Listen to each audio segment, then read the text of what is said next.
Oh, well,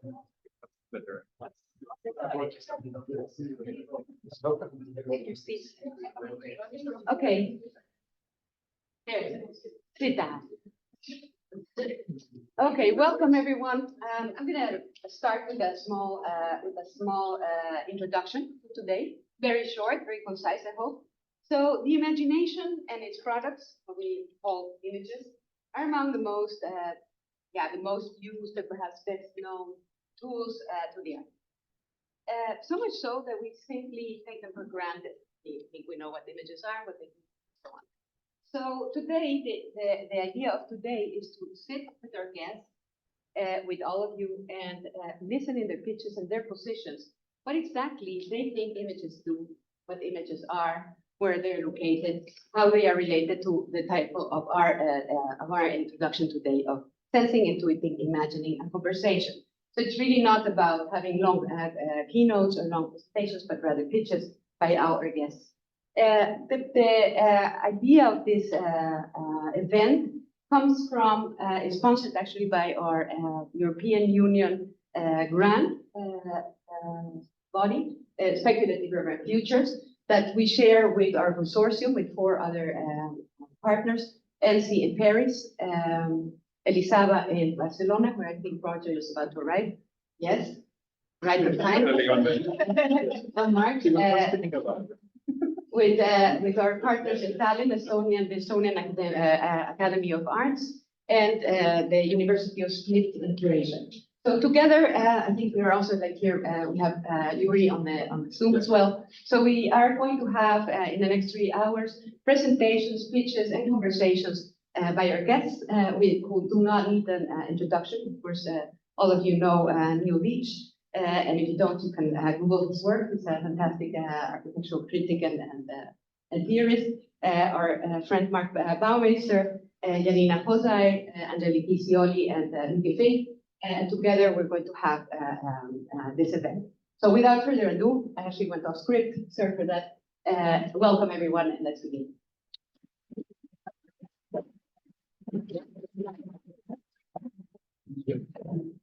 Let's get a couple in case anything is needed. You? That's just because I put them before. Yeah. Yeah. Should be good to go. I think you might need this. Okay. Yeah. Thank you, Heidi. Thank you, Stavros. Thank you, Andrej. The whole team. It's great to be here. I've got to say that I really respect what's going on here. I think it's one of the world centers of theory. We were delighted to give Andrej this Digital Futures Prize, and I count Andrej in the top 5 architectural theorists in the world, including Sanford Quinter, Michael Hayes, Helen Frischot. I don't know who else, but certainly Stavros is up there. Okay, so I'm going to jump straight in, and I'm going to be a little bit contrary in the sense that I'm not going to talk about images. I want to talk about beyond the image, and just to say something about this alien intelligence. This is my term for AI. Maybe it'll become clear.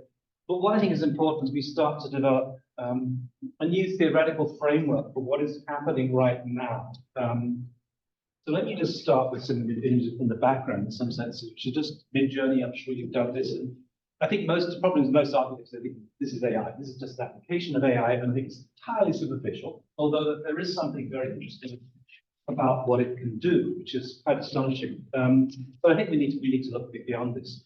I think we're in a very exciting moment in terms of kind of the history of theory, similar to, or even more important and significant, I would say, than the kind of things that I was facing when I started my career back in the 1990s, when we had Derrida, Deleuze, Foucault, and God knows who else, Judith Butler, and so on, and then Zaha designing and so on, and also we've now got AI. We've got some astonishing designs coming out, and we've got, I think an interesting constellation of new ideas, somewhere between the world of neuroscience and AI, which is fascinating. The two come together. In the end, both neuroscientists and AI people are basically looking at the same question, which is what is intelligence itself? And we use AI for making images. That's very popular. I think we also use AI, and I think increasingly so will be the case for actually theory. And I use AI to check what I've written, and so I gave a lecture in Melbourne actually, and one of the in the audience had AI was recording it and had AI analyze it and came up with a question. It was the most astonishing question. The potential for this tool in the world of theory is astonishing. There is no question about that, how we might harness it. So, but I'm not really necessarily questioning that. What I want to sort of, I think, approach is really to try and think about how we begin to sort of appraise this new world, which is fundamentally different. It's fundamentally different because I think we've had a shift already within the world of let's say, theory from the dominant, at least the area where I was working originally, critical theory, which is basically post-structuralism, content philosophy, into a domain where cognitive science is playing an increasingly important work. And the people like, I think, Andy Clark are very, very significant. There is something new emerging there. But there's something else emerging, I think, out of the world of AI itself, which I'll just mention briefly. But I think we need to establish a completely new framework for thinking about these things. And maybe I'm influenced by having spent the last few days in Rome, but, where the Colosseum, the Roman Forum basically became a quarry to basically scavenge for materials for other buildings. I don't think we should have a theory that is scavenged from other areas. I think that from that point of view, I'm a little suspicious of the work of someone like Catherine Malibu, who tries to combine a kind of Deleuze, a Derridean approach with a kind of the plasticity logic of neuroscience. I would simply say that already in Derrida, there is a kind of framework for thinking psychoanalytically from the world of Lacan, and I don't think you can put Lacan and neuroscience close together. At least when I put this to Anil Seth, and I commented that maybe one could see his work, this idea of, Anil Seth's work, but it is astonishing. The idea that we see the world through a kind of controlled hallucination. And I compared that to the way that Zizek talks about how we see the world through the lens of fantasy. And I was saying, don't you think there's a similar need? He got very upset. So I don't know whether that's necessarily the case at all. But I do think there is that we need to establish a new lexicon, a new framework for understanding this world, which is not just borrowing, scavenging from the past, but trying to invent a new way of thinking. And I think it's particularly special because what we're seeing now is the emergence of different forms of intelligence, not just one form of intelligence, but many different forms of intelligence. And I think we need to get beyond the simplistic way in which intelligence has been viewed in the past by people like Ray Kurzweil, as though it's a monolithic thing. I think you've got to break it down into some cognitive, into the various cognitive aspects of intelligence. So beyond simply intelligence, into kind of, let's say, into the world of knowledge, of understanding, learning, reasoning, and so on. Anyway, so I've got one more slide, maybe two. I also think that we need to be worried about this world of AI. I write about AI, and I started writing about it. I wrote for Bloomsbury, and I eventually got in touch with my publisher and said, I feel compromised because it's both amazing but also terrifying. So I persuaded them to divide my one book into two books. One with the white cover, like the angel, the good side of AI, and one with the black cover, the dark side of AI, the Black Mirror episode of AI. And it's not that it's evil, okay? It's just a tool, like any tool, any other tool. It depends on who uses it for what. I can cut up my vegetables with a kitchen knife, or I can murder you, but don't blame the kitchen knife. And I think it's this moment. This was a moment when we all woke up and thought, holy shit, this is something pretty incredible. When ChatGPT was launched, and just as a kind of a comment that I'll build upon, Suppose we are told that ChatGPT knows 10,000 times more than anyone in this room, including Andrej, and that's pretty impressive, pretty impressive record. But the thing I think that is really worrying people most of all is this, that it's the GPT in the ChatGPT. The term T refers to transformers, which was developed by Google, but it was OpenAI who realized they could use it to train their large language models. And that's, in a sense, part of the problem because they're so successful. These large language models are, that's kind of understatement, first of all. It doesn't sound very sexy. This is the issue right now, the large language model. And it's not just large, they're absolutely gigantic. These are neural networks trained on trillions of bits of information and billions of parameters. And they are astonishing because what they're doing is they are developing what they call emergent capabilities or emergent abilities. These are abilities that are not, they're not trained for, but they develop by simply searching for patterns in the data. So they're not trained to translate languages, but they can. They're not trained to write code, but they can, and God knows what else they can do. So this has led to a whole series of concerns, especially the letter on the left-hand side, the Future of Life Institute, saying, hold on a second, let's slow down until we know what we're dealing with here, because this is a bit terrifying. That was a waste of time. It's a bit like asking the leader in the Olympic marathon to slow down. Of course, that person won't slow down because everyone else is going to catch up. When Microsoft is competing against Google, there's no way either side is going to slow down. Basically, we're in a situation where these things are doing way more than we ever anticipated. You know, I wrote this book that came out in December 2021, including comments like AI has got no more capacity to think than a pocket calculator, and basically predicting that we should start worrying about 30 or 40 years down. I think we need to start worrying right now about this sort of world.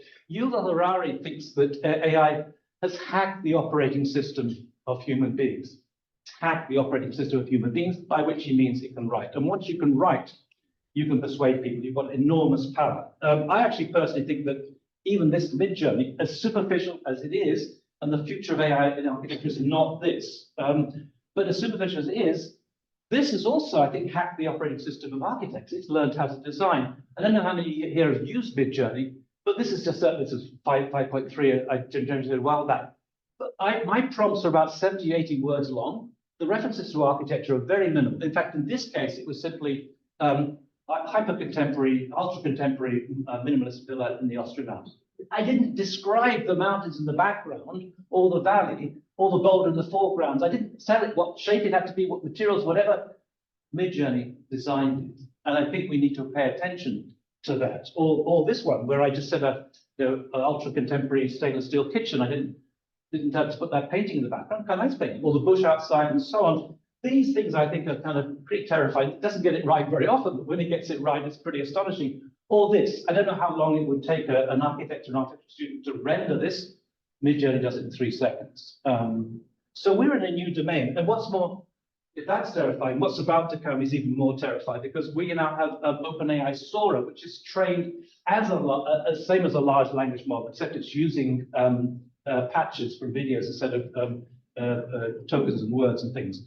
But this is about to be launched, and it can generate videos out of text that are consistent up to 60 seconds long. And once you get to the end, you'll notice the kind of the quality of the detail is simply astonishing. This hasn't been released. I think it's going to come out eventually in September, October. But this is really a game changer. We've had text to video for a while, but nothing quite as like this. There we go. I mean, that kind of resolution is pretty astonishing. What's more, it's also developing these emerging capabilities. It's able to do things like, there's a big term called occlusion, but basically when something goes out of the frame and then comes back into the frame, to be able to maintain a consistency. Here you see all of a sudden it goes, you get a reflection coming along, blocking the view outside, and then it comes back to it. This is occlusion. It's not been trained to do that. Plus, it's able to operate. The big challenge with the AI has been, how do you move to 3D? 2D to 3D. We are now seeing something that is, well, what I would say, I had a discussion in Manchester recently where I was talking to one of the people who were testing this out, and you couldn't say anything, right? So I said, listen, instead of saying is, could you say it might be, or could be, perhaps it might be, whatever? And basically he was able to say this is getting almost very close to 3D through photo geometry. Basically, we're almost like, watch this as it turns its head.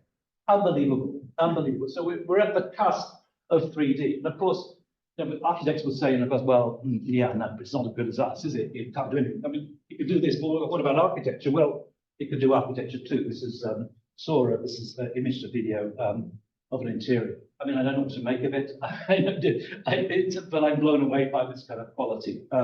So it's an amazing but somewhat terrifying horizon that we are facing right now, because these things have proved to be much better than we thought they are, and they're displaying abilities we never expected. So I want to just briefly get this guy. I think the problem has been, and we've had a bunch of people on Digital Futures talking about the question of kind of intelligence and so on, and neuroscientists, both neuroscience and AI specialists. We've had Joshua Bark, who's one of the most interesting figures, who believes we're kind of living in a matrix. It's kind of Baudrillardian sort of logic. We've had Blazer Buriakos, Benjamin Bratton, Jeffrey Hawkins, who wrote a book on 1,000 Brains, who believes we have a model world inside our brain, and so on and so on and so on. But this guy, Jeffrey Hawkins, I think is the most interesting, because he has a background in neuroscience. He studied architecture for 2 days at the University of Cambridge. And they put this to one of my colleagues, the Foster and Partners, and then he decided to change. He said, he's smart. It took me 5 years to realize I should be doing architecture. But he then went into neuroscience and got into AI accidentally, because he was making neural networks, and with the success of GPU, suddenly he became the godfather behind everything. And he's the one who's behind deep learning, behind ChatGPT, behind Midjourney, DALL-E, and all these kind of things, ultimately because he was pushing for it when everyone else had given up the idea of neural networks. Anyway, we'll go into that. But he's also deeply alarmed. And what I find interesting about him is that he's qualified, as with this kind of neuroscientific background, to talk about the different cognitive aspects of intelligence. I think the big mistake that people like Ray Kurzweil to make is it's a kind of monolithic thing. You can break down intelligence into a series of kind of issues. There's learning or knowledge, and then there's understanding, and there's thinking, and there's reasoning, and eventually consciousness. Now, ChatGPT might know 10,000 times more than any of us. That doesn't mean to say it understands it, but he's beginning to think that it understands it. So let's just hear what Jeffrey Hinton says. And he's a doomer, as it were. He's worried about these things. And I think that, but I totally buy into what he's saying. It made me realize that these digital intelligences have something we don't have that makes them much better. When one of them knows something, it can tell all the others. That's what we don't have with people. So imagine you had 10,000 people, and imagine if when one person learned something, everybody knew it. You could learn a lot more stuff, right? And that's why things like ChatGPT knows like 10,000 times as much as any one person. It's because when you train it, there's lots of different copies looking at different bits of the data and learning stuff, and they can all combine what they learn instantly with a bandwidth of like trillions of bits. So can they think? Yes. So imagine finding something. I'm talking to chatbot, and we talk a bit, and the answers it's giving me seem a bit strange to me. And I suddenly realise that it thinks I'm a teenage girl. And I say, what demographic do you think I am? And it says it thinks I'm a teenage girl. So the question is, when I said I suddenly realised it thinks I'm a teenage girl. Was that a metaphorical use of the word think? Or is that just the same way as we used it? And I strongly believe that use of the word think, when I said it thinks I'm a teenage girl, was exactly the same way of using think as we do with people. And so that was enough to make you say, what, this has accelerated beyond my comfort level? I suddenly realized maybe they already are better, and making them more like real neural nets isn't the point. They're already better than us. They're a better way of doing learning. And if we make them bigger, they'll get much smarter than us. They already know more than any one person. I understand that things could go awry, but I still think that people hear the notion of danger and they dismiss it as hyperbole. I thought it was hyperbole for a long time because I thought these things were a long way off. I thought there will eventually be danger, but I thought focusing on it now is unnecessary because it'll be 30 to 50 years before these things get more intelligent than us. But this combination of realizing that they might have a much better way of learning than we have because they can share knowledge instantly, and seeing things like ChatGPT in Palm of Google that can explain why a joke is funny, made me realize these things are already pretty intelligent, and if they've got a better form of intelligence than ours, then it gets to be much more urgent. think what's interesting about this is that you get to see in the mirror of AI certain aspects of human intelligence. And I think this is really why I'm interested. There's Rutger Hauer, who's a famous Dutch actor, born in 1944, same year as Rem Koolhaas. At the end of, who was featured in Blade Runner, he played Roy Batty. He made this comment, which I think is really important. He said that Blade Runner was not about replicas. It's about what it is to be human. I think we can look in the mirror of AI and discover a lot of things about ourselves. But just to be clear, what he's basically saying here is that he refers to the joke thing. He basically went to Palm and asked Palm to explain a joke. And he figured that if he can explain the joke, it can understand the joke. And this is the important thing. Knowledge is one thing, understanding is much more important. He also thinks that ChatGPT really understands the questions in order to give the answers that it does. I'm not so sure that I would go so far as to say can think. And I think I want to use inverted commas every time we're using terms that could be anthropomorphized. So I would use inverted commas for that. But what he's saying here, and he doesn't actually mention in this particular interview, but what he's basically, his position is that AI has got a very different form of intelligence, human intelligence, very different form. That's why I call it alien intelligence. But it's a mechanical form of intelligence, not a biological form of intelligence. But it is very infinitely superior. It is superior to us, and we need to recognize that. I think the point that they're also making about the way that they learn is super important. During COVID in the UK, we had a thing called the R number. Less than one, it wasn't spreading. More than one, be worried it was spreading. We've got an R number of 1,000 here. This is exploded. This is kind of very significant in some senses. So I think this is a tool that actually could be causing a kind of crisis among human beings, because we're dealing with an intelligence that is potentially going to be outperforming us.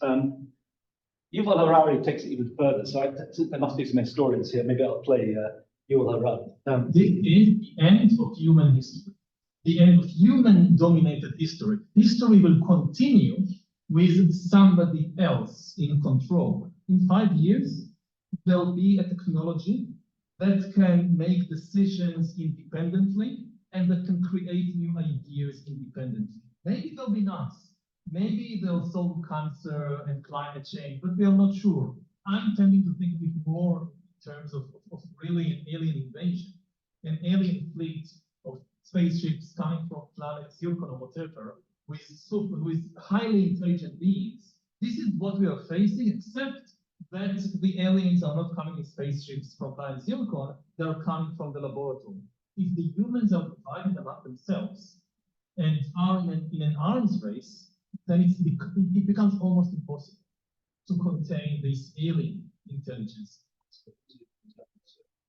And my simple comment would be is that we need to, in some sense, reassess our position. Just as Nicholas Copernicus had pointed out that the universe doesn't revolve around the Earth revolves around the sun. We also need to recognize that we are no longer necessarily the center of intelligence in the universe, and we need to challenge it. Our problem has been anthropomorphizing things and seeing things in human form. We look at AI and say, oh, it doesn't not conscious, it's not sentient, not self-aware. Well, if you were ChatGPT looking at humans who knew 10,000 times less than you did, and you would think that human beings are impossibly slow and impossibly stupid. So we need to really, I think, rethink all those things. I'll just briefly mention that it's going to have a huge impact on jobs. This research is showing that it can produce things 30–40% better. That'll mean that we need fewer architects. This, I will also say, is that someone from Berlage, Juan Yuher, who since Berlage I've heard of Delft, she's the one transforming things. And in the future, architecture will be based on data, automation, and optimization. This just shows the process of optimizing a form using AI, and it breaks down what is initially a rectilinear form, and it ends up being a more kind of Frank Gehry-esque kind of shape in the end. And the significant thing about this particular project, it was completed last week, and it's the first ever AI-generated image project to be constructed, in my opinion. So we're in a threshold of something new. And let me just go to the image of it being constructed. Okay. Now, just to finish off, don't panic. Who I feel like me, who brought up the Hitchhiker's Guide to the Galaxy. This is Arthur C. Clarke. What is amazing, he said this 60 years ago, and it's like he's talking exactly like Geoffrey Hinton today. So let's just hear. He's basically saying don't panic. Let's just see. However, the most intelligent inhabitants of that future world won't be men or monkeys. They'll be machines, the remote descendants of today's computers. Now, the present-day electronic brains are complete morons, but this will not be true in another generation. They will start to think, and eventually they will completely outthink their makers. Is this depressing? I don't see why it should be. We superseded the Cro-Magnon and Neanderthal men, and we presume we're an improvement. I think we should regard it as a privilege to be stepping stones to higher things. I suspect that organic or biological evolution has about come to its end, and we're now at the beginning of inorganic or mechanical evolution, which will be thousands of times swifter. So one of the, just to return to theory for a second, I published a book called Camouflage back in 2006. And that's about how we human beings are constantly adapting. And I think we need to take on board some of those sort of comments right now when we're dealing with this, because it is a bit of a scary future, but we will adapt. We will adapt to things as we always do. We've almost forgotten the time when we didn't have iPhones, right? When was it? No, when did we have fax machines? Well, there was a time, and it wasn't so long ago, and we're shifting into a future very rapidly, and we're adapting. Now, this is the important thing. There won't be so much work, okay? Get used to it. There won't be so much work. There'll be some aspects be very, very difficult. There'll be enormous developments in terms of science and medicine and so on and so on. But the point is, I think we'll adapt and we won't notice the difference. If 50 years ago, someone had told me that in 50 years' time, most marriages will end in divorce, I would say, oh my God, end of civilization, what's going to happen? Well, most marriages do end in divorce now, and we've got used to it. We can deal with it. So I think we'll be able to deal with a future in which AI is going to be very dominant. So I'll finish off on a very British note. Calm and carry on.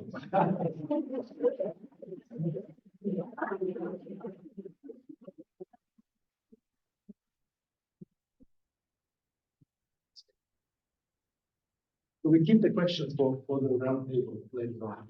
So just here.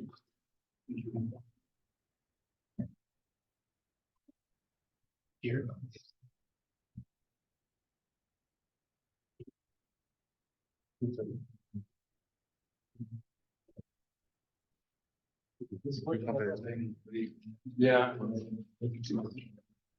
No, it is. Yes. Hello.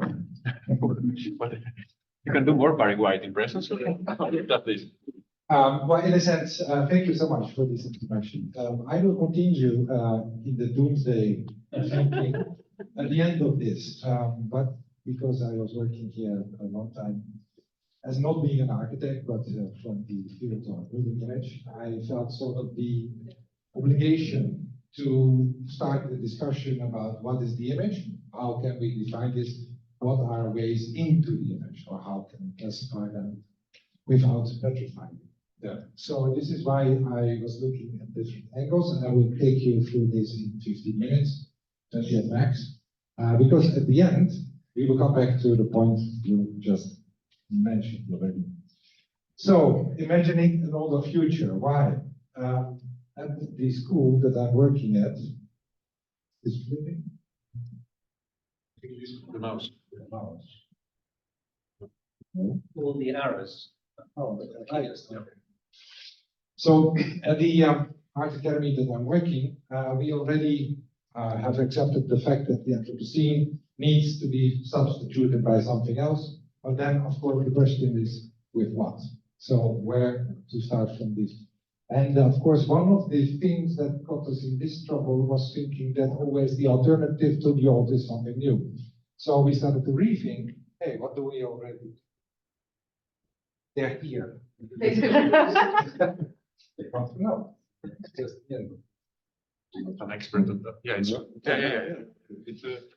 So instead of inventing something new, let's use something that we already know. Modernism was there. Maybe it has been a sort of dusting, being into sort of a corner of dust.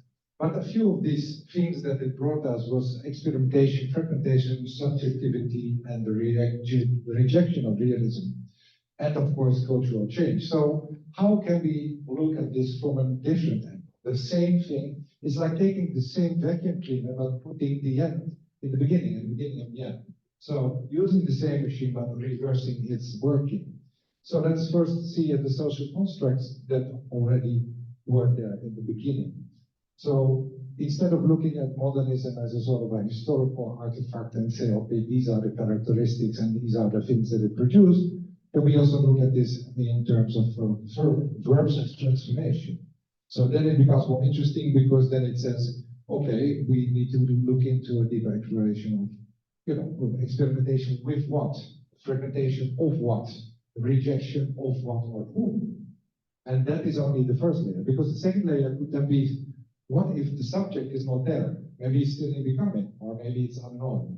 So how to deal with a transformation of something you don't know?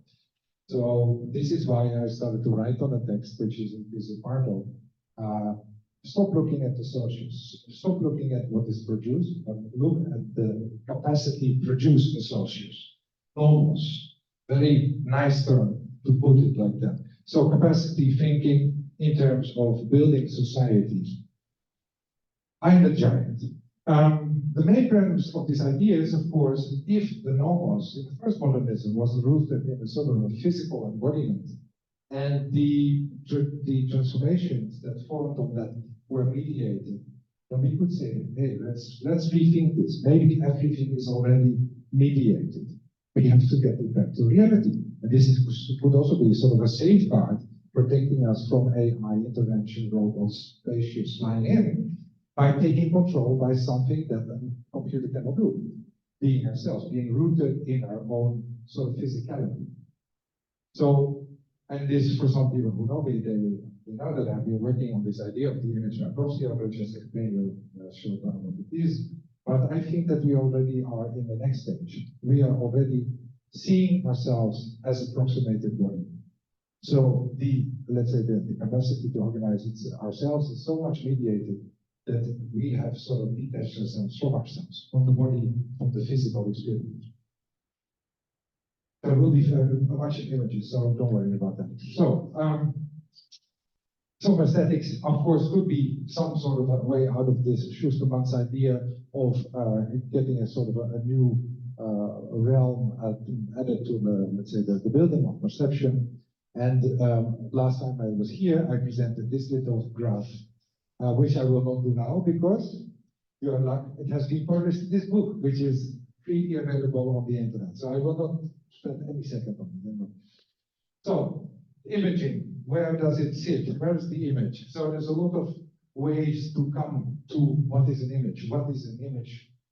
Or where does it sit when it becomes an image, when it becomes something else? So we can look from the angle of time, from the angle of information saturation, from the, let's say, well, the action, what does it do? What can it do, the agency? And how does it affect society or the capacity to form some sort of associations? Or how is it formed like this? So the nomos is there. And of course, this is supposed to be a sort of three-dimensional graph, so you can imagine there's many more ways to look at imaging and what is the physical production of, or the physical residue of imaging. So just to take you a little journey in what I see is the history of image, and of course, this is very dangerous because a lot of people will disagree, but you know, welcome in my universe. So let's have 5 categories: static images, dynamic, moving images, the material image, and the image by proxy. And I hope that maybe after the revolution, we promised there will be a 6th one. Maybe that will be the non-human image. But, I don't know how to call that, but in any case. I will just analyze them a little bit from the perspective of time. I can do many other forms, but I will take time as the first one. So, of course, the static image, the included time, you know, the symbolism, it's there, it's the vanitas, you know this. It is every little detail is packed with a reference to something else. So it is, you know, time literally standing still. It's a reminder we are all mortal, we are going to die, so be happy with today of today. So this is all there, this is a whole life story there. Dynamic, this is the second. This is Neo Rauch, one of my favorite painters. I think that he is also making a sort of modern day process. I don't know if you're plural, but I like this word very much, so I wanted to show it. Then, of course, dynamic image. The suggested time. This is done by let's say a very fortunate imperfection of the camera type at the time. But of course, you can also manipulate it. Supposedly, there were like 25 cats needed to make this one single photo. It was from 1948, so today you cannot do that. Just in case you were thinking of making the same. Dali wanted to have a nice self-portrait, of course. Manipulate the time. I will just take you a little bit in this because this is one of the most beautiful and simplest example of what moving image does. And that is my big love, my first love, I always love. So I have to do this. It's just 1 minute, man.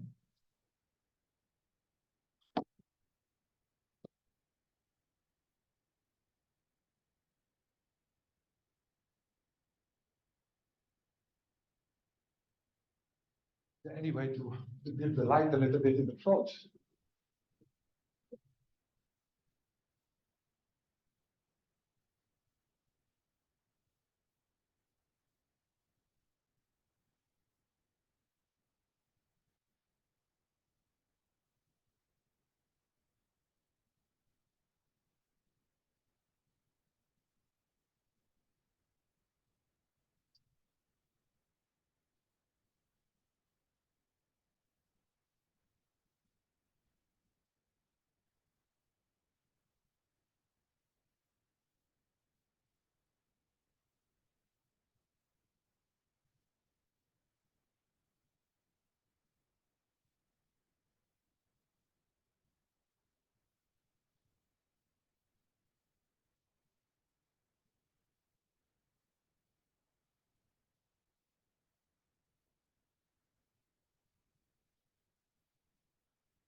Sadly, we have to leave this. Yeah, I think you can. Okay. Oh, this is starting again. Yeah, so beautiful, just very slowing down time, just nothing added. And then, of course, narrative will build itself because we have like this girl's running and she will be around. Perfect. This is the best cinema ever. It doesn't buy, it costs very expensive. Then, of course, the asignifying sign. Last time I was working here, that was the topic, the hot topic. Luckily, we progressed a little bit. It is the time folded in itself. This is a sign that represents nothing else than itself. So, and of course, I took the liberty to present Stan Brekish, who has been dissecting film, molesting film, especially because it already had the capacity to sort of manipulate time, and now he's sort of folding it into itself. One of my other favorite, Peter Gawa, has been working with this oversaturation of images, which sort of makes it impossible to draw, let's say, a circle. You can only sort of, gerrymander your way through what is the image and what is the surrounding, something like that. Okay, so then now in the fifth dimension, I would say, the older future of the body can be, let's say, put in the context of the image by proxy, the approximated image. And this is, of course, the exact opposite of the signifying sign. And for this, we have to go again into our little sort of a globe where we can approach the image from different angles. Also, not complete new information, but I have to repeat this, I feel. This is also shown, this will be also part of the new book that will be published. So you can see the touch being paid by the to plug this. So there you see asignifying there, and here we go to the image by proxy. So what is the big difference? The asignifying sign doesn't want to be caught in the system of codification, situation, commodification, and signification. The image by proxy, however, thrives on this. It's a result of that. Is let's say what happens when you take all these elements together and you put them to the max. So let's flip through them very quickly so that you all understand what it is. It's not information codification.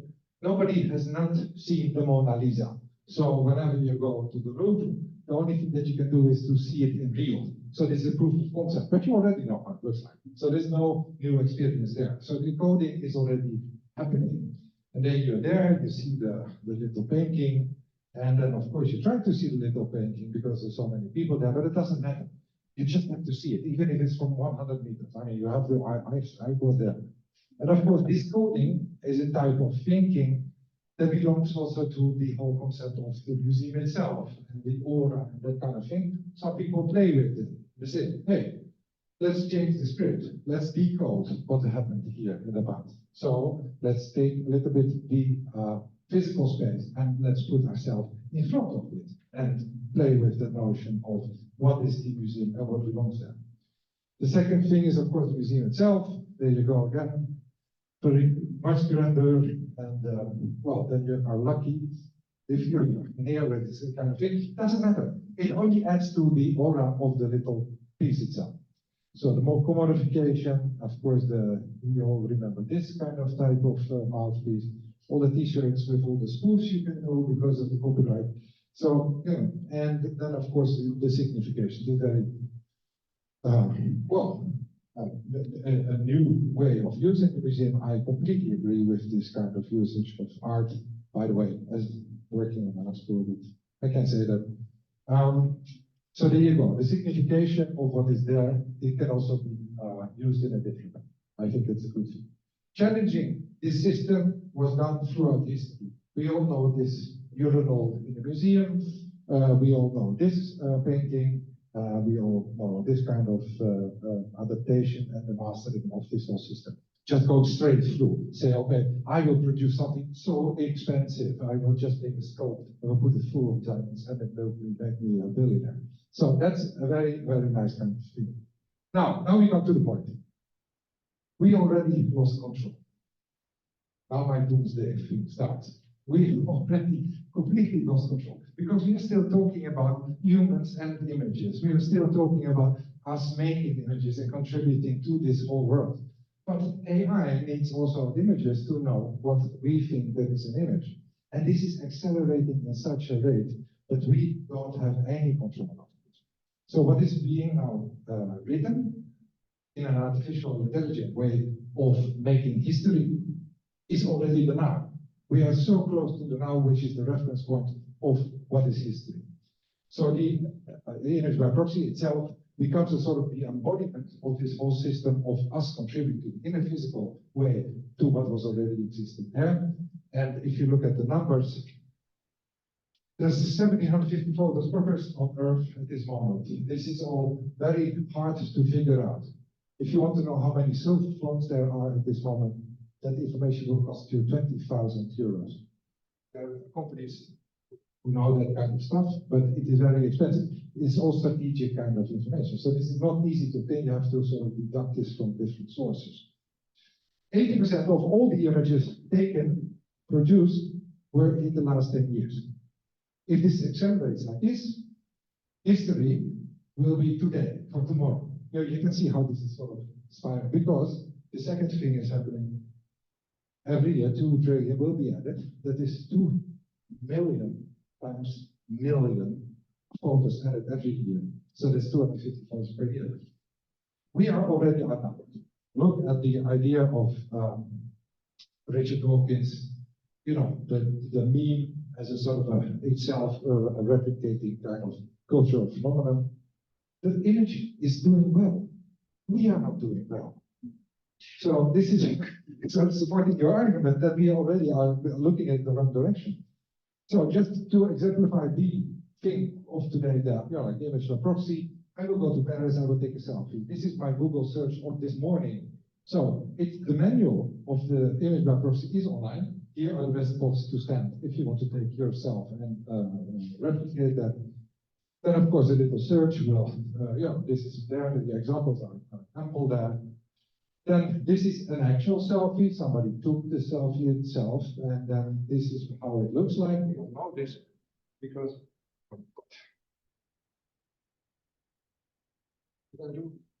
is there something muting? Or? I think it's It's blinking. I think it's playing around. Just click this button on the pair. No, it's okay. Okay. It would be funny if I had a completely different voice now, yeah? Okay, so this is the selfie. But of course, you can also buy the selfie. If you don't want to go there, you just go to a stock photography. And if you have an advertising agency, you buy this. But not enough. You can also have the third perspective of somebody taking a selfie. So this is already like out there. These are all images by Proxy. The machine, which is not only technological, it's also social. It's a it's a commercial system which makes us want to make these images. And we are making them like we're getting paid for it. Like we're getting paid for it. Because we are voluntarily adding to this huge bundle of things, of images in the history. So, as I said before, and this is my last thing I want to add, there's a little disclaimer: shocking images ahead. So sensitive souls should, know this. I know my liability kind of policy, because we always are trained, and still this generation is that to see is to believe. There is a sort of a veracity in images. I saw myself. But of course, this can be highly disputed, because this is one of the images, also part of the new book, Boris Elsdagen.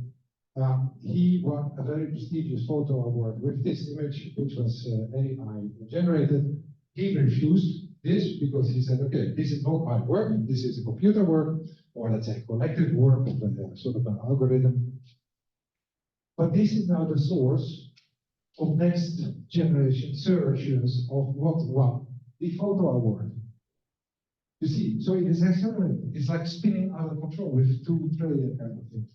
And my only point is, if we want to keep control of this kind of situation, don't look at the producing side, because we are the producers. AI is producer, but we are the biggest producers of images. And if we want to have some sort of a grip of how the relationship between the image and the reality, the physical reality is, and please, this is shocking, keep in mind that the power of the image relies on you, how you perceive it, not who makes it or where it is made. Because the image of a boy drowned in them, and you can see many images now on the news every day. Of course, we see horrific images. We should not be blind to them, in the sense that we are more intelligent than the machine, in the sense to interpret what does it mean. So it is not up to the image anymore. They have won. We can only think. That's my hope. So therefore, last thing, try to develop also in your own practice some sort of a new perception element, the socioception, where you yourself, the environment, the reality, the air, the birds, and the history of the now are incorporated. Because if you start to waltz in the walls of the image, and this artificial intelligence, then you will distantiate yourself so far from reality and truth that I wonder if you find your way back. So.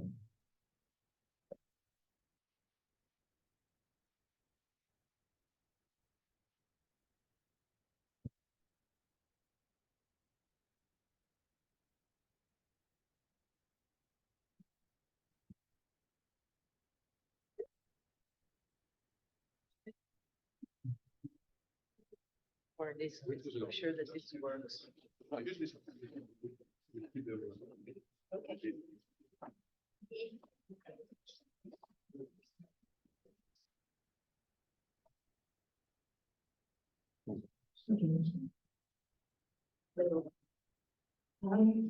Is it one? Yeah, I think so. Okay. Great.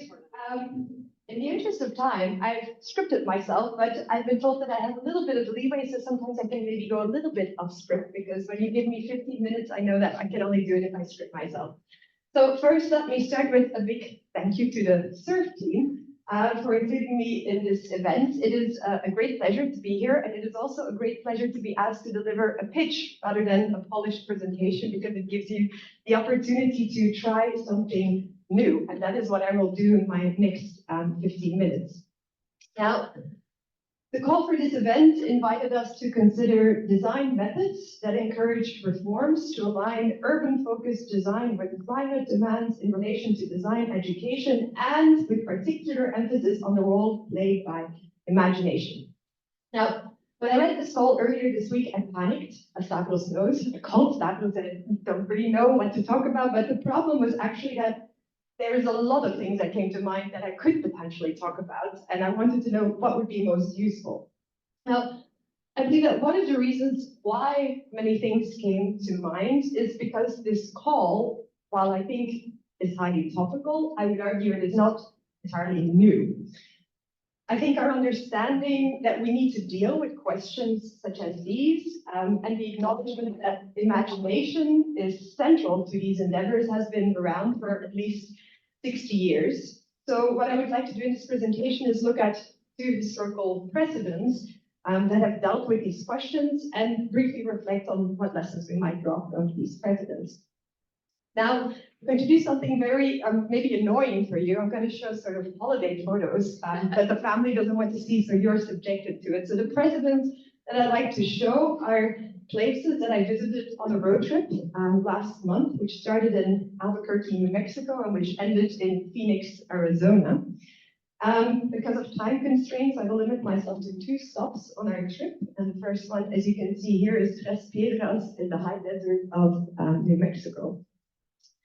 And in Tres Piedras, we spent 2 nights in an Earth ship called Phoenix, which is constructed following the principles of bioclimatic design. So the northern side of this building is completely dug into the soil, and the southern side, which you see sort of here, is entirely glazed, and it sort of creates a large greenhouse on the inside that buffers the heat cold.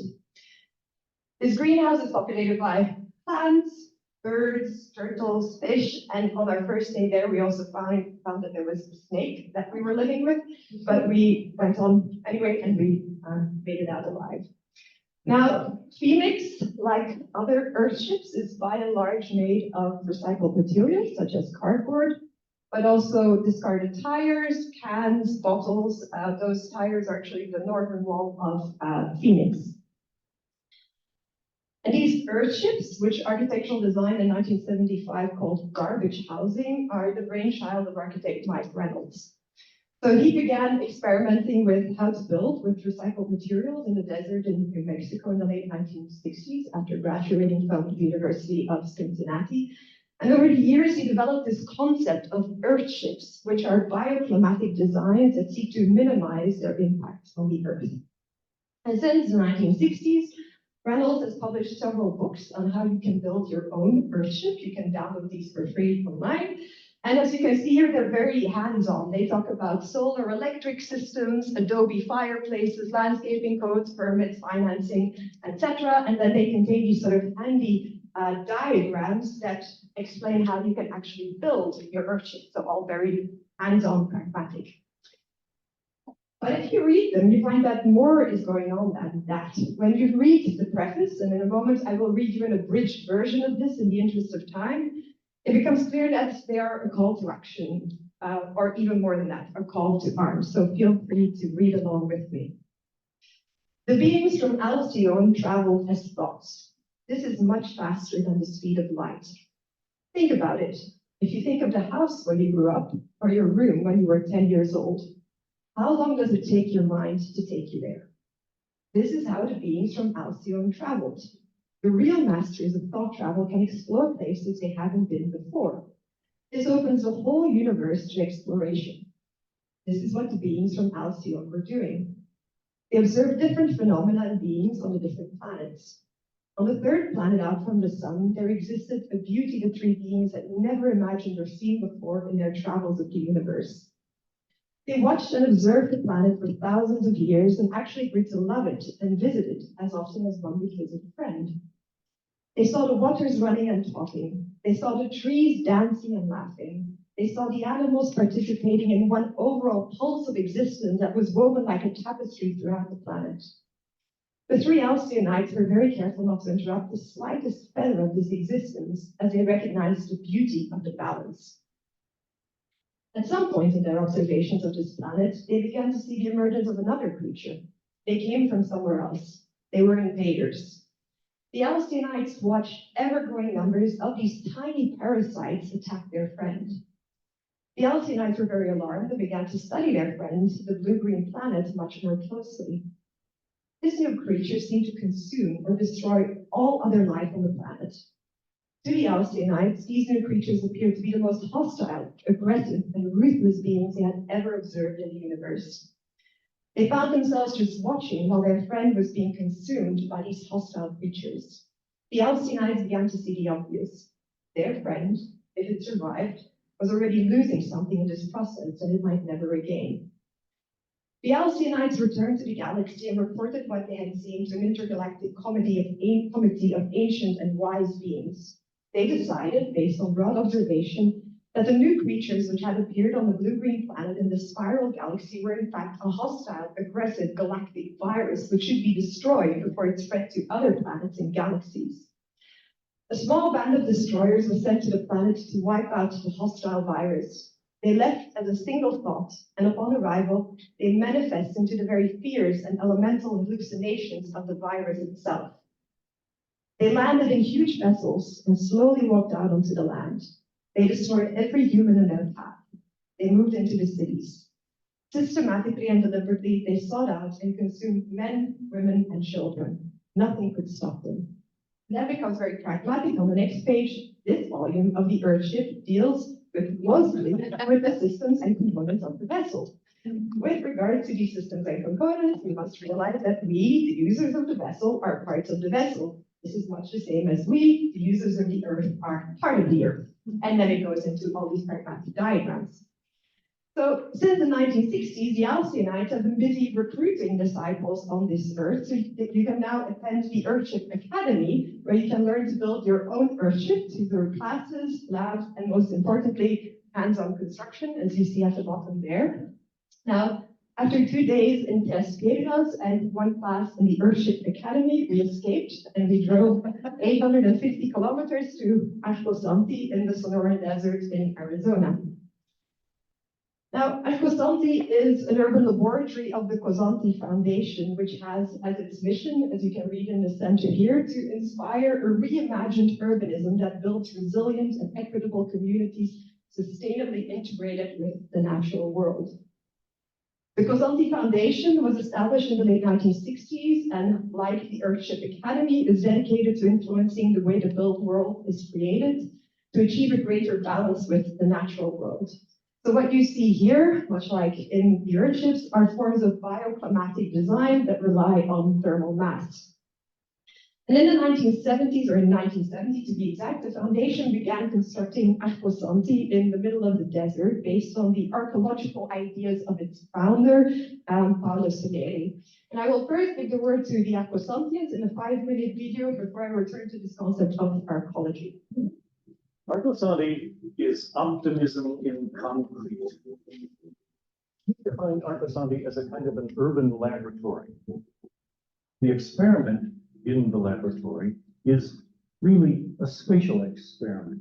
How much space do we really need to take up in order to have rich and rewarding lives?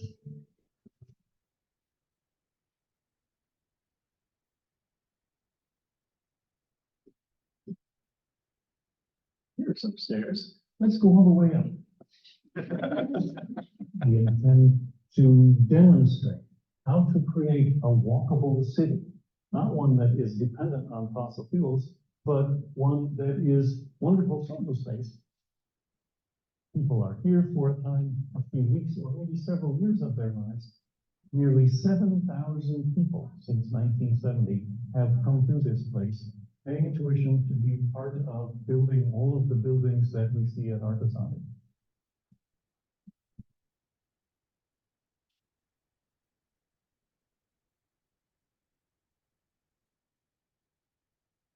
Okay, stand back for just a moment. About a third of our income comes from the making and selling of ceramic and bronze wind bells. The work here is to figure out how to have a rich life without really being rich. I've lived at Arcosanti for almost 9 years now. It's not what I envisioned for my life, but it's been the best thing. I mean, people are instantly very open and very direct in their feelings. Before here, I was a senior project manager of an ad agency. The American dream of living in a mansion that's air conditioned, we have everything you need in the refrigerator, is the best place for you to check Facebook. That's the opposite of what Arcosanti is about. This is the slide system here. You can see we have all sorts of different private and public channels. It's not trying to drop out of mainstream society. It's trying to say, we understand mainstream society intimately, and we're going to go 1 or 2 steps ahead to see where this is going. We imagine that if cities were devised in the proper form, then something wonderful could happen. We're here in the central Arizona desert, not in spite of the place, but because of the place. Right now, we're kind of a base camp for our ecology. Architecture and ecology as 2 parts of the same entity. We only use about 1/5 the amount of energy that most American developments use. Our architecture just works harder than your architecture. You'll see that the lights aren't turned on. We don't need to turn them on. We have the sun. The sun shines down on this concrete all day long, and in the evening, the concrete retains its warmth while the air gets cool. If we can devise some ways to populate the desert economically, ecologically, socially, it's going to have value for 1/3 of humanity right away. Paolo Soleri first started Arcosanti in 1970. Paolo Soleri turned out to be among the most famous architects in the world. He was still working very hard up until the very last days of his life to continue to push this idea of the 3-dimensional, compact, complex urban city. Since Paolo Soleri's death in 2013, we have had a vision for this place. So we have 17 sketchbooks and about 5,600 images altogether. Here then is one of the first designs of Arcosanti. You see right here is little Arcosanti that we have.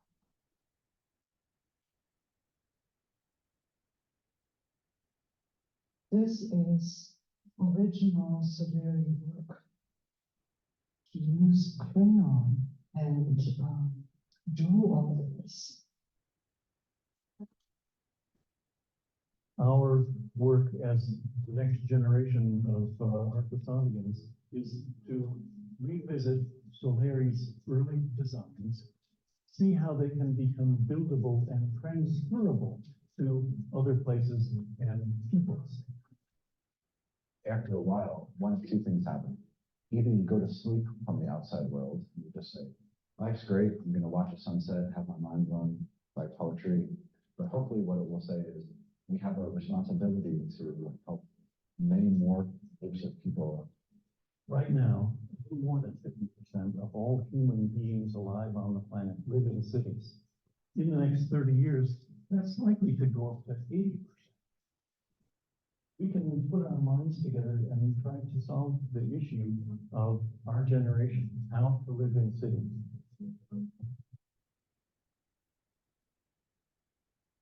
So inhabitants of Arcosanti are expected to denounce consumerism and lead a life of frugality. And Soleri believed that this would reduce destruction, pollution, and waste, and free up time for cultivating the spirit.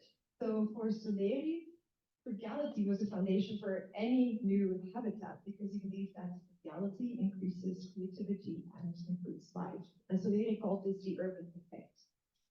And in 1969, he set out this and other ideas in this book called Arcology, the City and the Image of Man. I brought it here for you as a show and tell.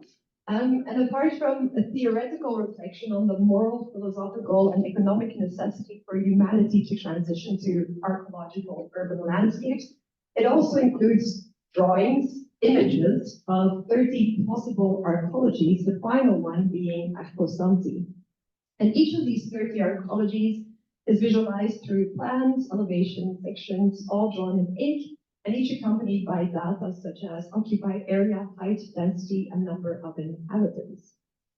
But arcology was intended as more than a planning paradigm. It proposed what Soleri calls a neo-nature that was informed by new semantics of architecture, organically joined with ecology and based on equity and cooperation. And as with the Earthships, this neo-nature was to be built by disciples who were expected to flock to this site to be part of the experiment. In the book, Soleri writes, this project at Kousoulas is designed as a new environment for the Kousoulas Foundation, and we hope it may be initiated soon with the help of scores of students from schools of this and other countries. The main concern, the community school, is investigation of and experimentation with archaeological concepts. So to conclude, if we return to the call for the moment, we can see that these two historical examples use a form or forms of environmental storytelling as design methods. Design education, both in the Earthship Academy and at Kousoulas, occurs through hands-on construction by bands of believers. The possibility to imagine another kind of urban-focused design that meets climate demands and ultimately produces a different kind of society is activated through narratives and images with as its ultimate goal to bring about a human-nature equilibrium. But for me, both examples also provoke questions about labor, authorship, and also cult, because Soleri and Reynolds are some cult figures, and I hope to discuss this and other questions with you later. Thank you.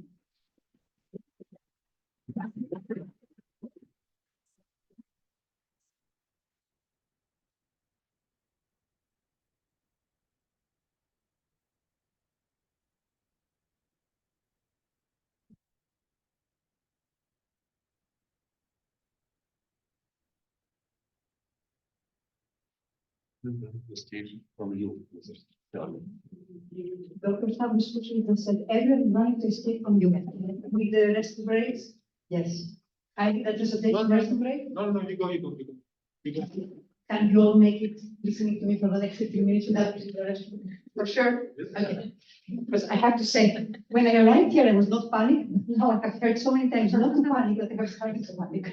So I had to use the restroom and miss the beginning of this presentation. So I completely understand if you have to go, please go, and I can wait, but we can also start. The topic of my presentation today is Floodlands. And I want to talk with you, share with you stories about two cities that the fear, the anxiety, the concern, the worry of flooding has been part of their history from the very beginning. Like Janina, I also did my due diligence.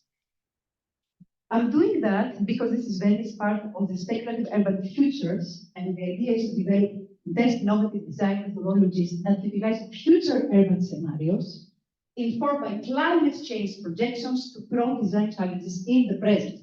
So I thought flooding is always in our minds. It's something that immediately comes up when we're talking about climate change and future urban speculative scenarios. So let's talk about flooding. And I'm doing that, I'm going to talk about these two floodlands because I want to answer the second question that is connected with today's event: how imagination relates to architectural practices, theories, and pedagogies to the sensing, intuiting, and imaging. My answer is very simple, and it's also my first and only love: literature. And by literature, I mean novels, short stories, and sometimes poetry if I'm lucky enough, but usually novels and short stories. I look into literature and its capacity to already provide us with imaginative potential scenarios. There's a double play here. I am already looking into accounts that people have already proposed imaginative speculations for the future, and I touch on that to further elaborate architectural possibilities, spatial possibilities, either in theory, in design, in research, or whatever. So keep that in mind, because I think that's pretty interesting. There's many potentials that literature can help us answer this question of how to approach imagination, but for today's short presentation, I'm going to share with you only two. The first is very literal, pun intended. And I'm going to talk about the evocative descriptions that we can find in pieces of literary works that can help us speculate about urban futures. The second way in which I trust in literature to approach imagination is metaphorical, and it's about through the potential that literature offers us through the poetic images, a terminology by Octavio Paz that we'll explain as soon as I come to the second part of today's speech. And while I'm doing that second piece, I'm going to try to talk more about the sensing-intuiting-imaging of today's topic. My two flatlands are cities I really love. The first is in the south of the United States, New Orleans, a city surrounded by the Lake Porcentaine and Mississippi River, has flooded many times in its history. Hurricane Katrina may be one of its most dramatic moments, and is constantly being thought and rethought as a city that may disappear in the future. The other is way closer here, in the north of Italy, our beloved and beautiful Venice, also dealing and threatened with flooding, also constantly discussed for what is going to happen in its future and whether it's going to flood.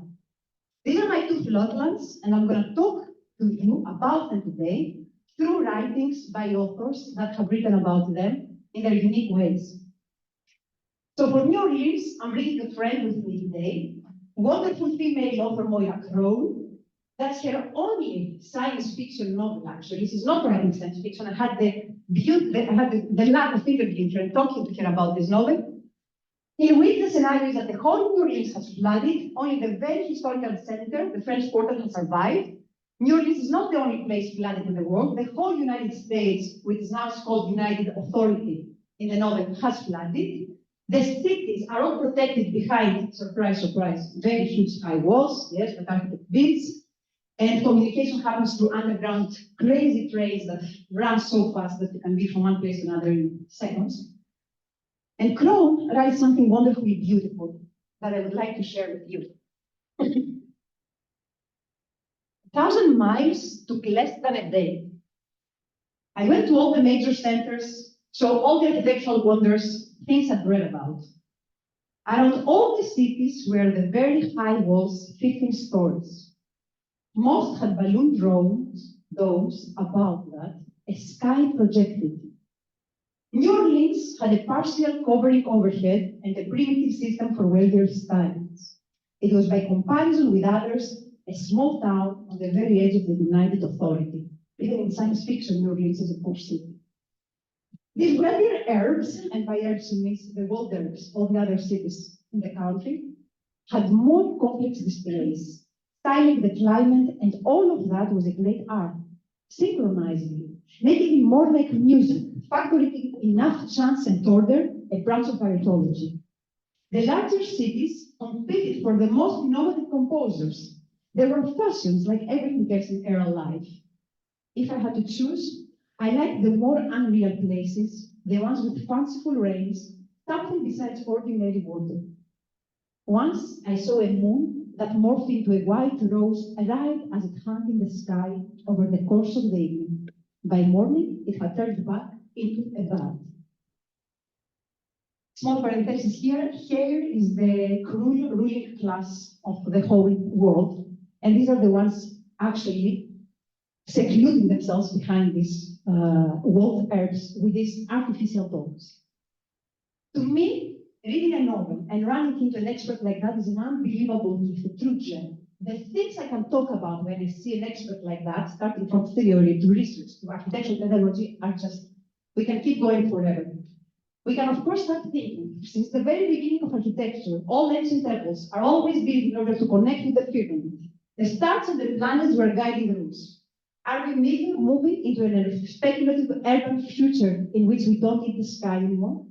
Are we living in the human condition in which we can completely exclude ourselves, protect ourselves, disconnect ourselves from what is above, up there, and actually decide what we want to watch up there? Can we invite architects, think about cities where like that, if we are about to flood and we need to protect ourselves from flooding that may be coming from too much rain? We can talk about, of course, the magnus opus of Peter Sloterdijk and the whole idea of the spheres, understanding them as this intimate, protective environments in which humans can actually be given the possibility to be humans. Can humans be given this possibility in an environment like that is so over-controlled, so over-defined?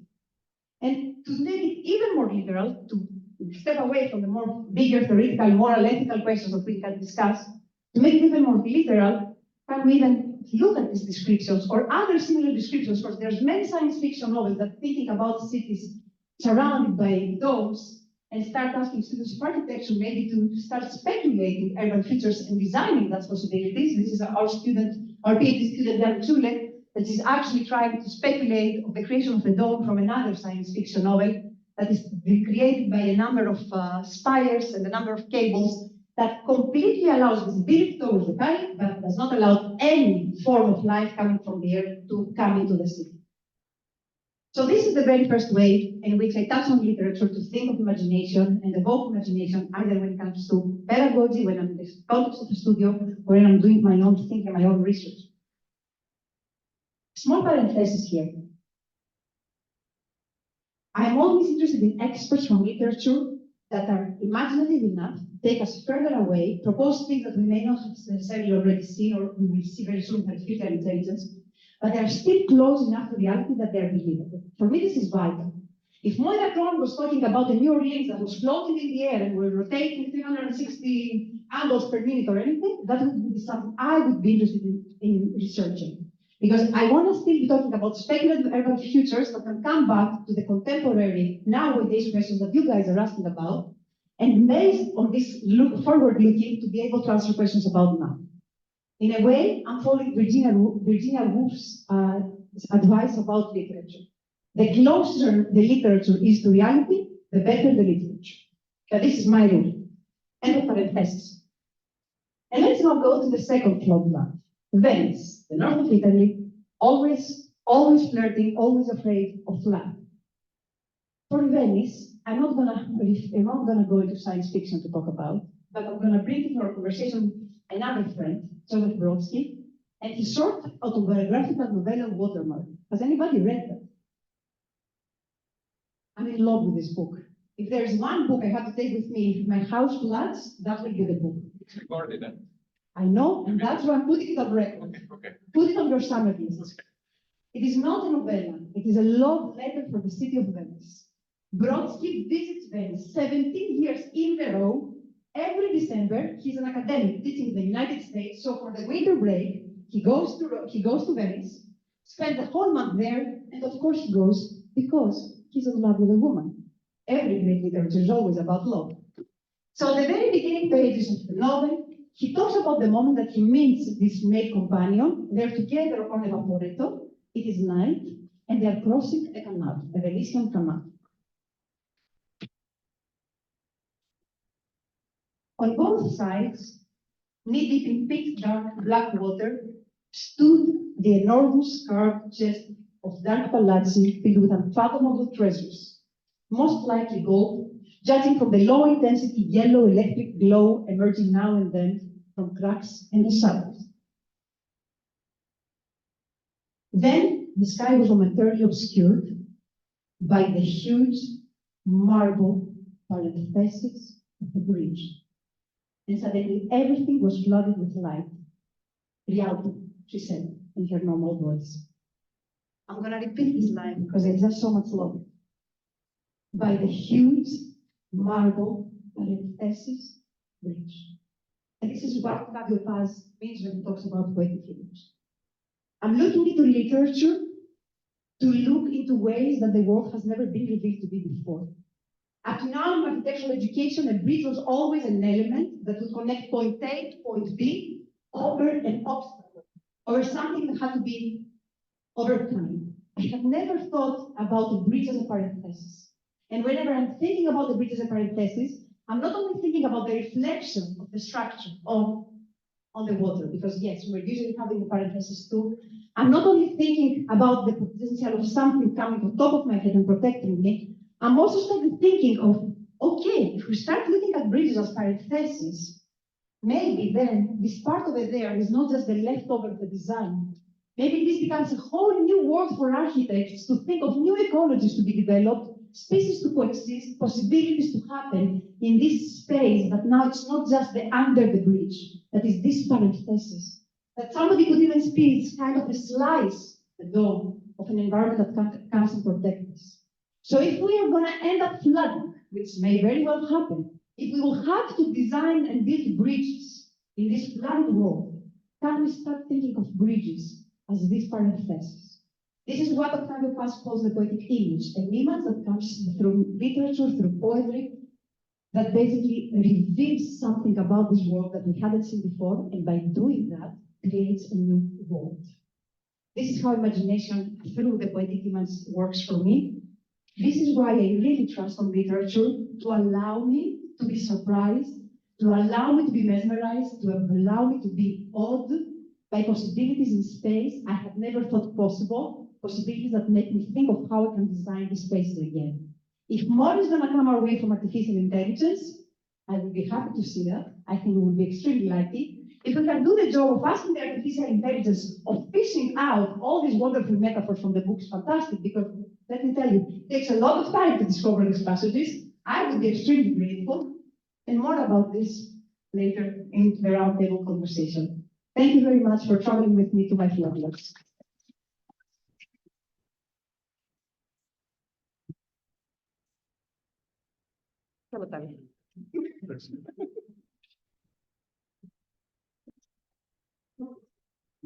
And last but not least, you will open again the video yourself, right? So I open only this one. Yeah. Yeah. No. Yes.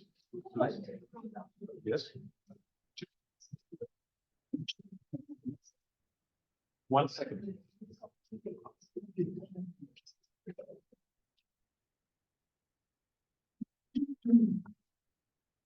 That will be the elevator music from the technical elite.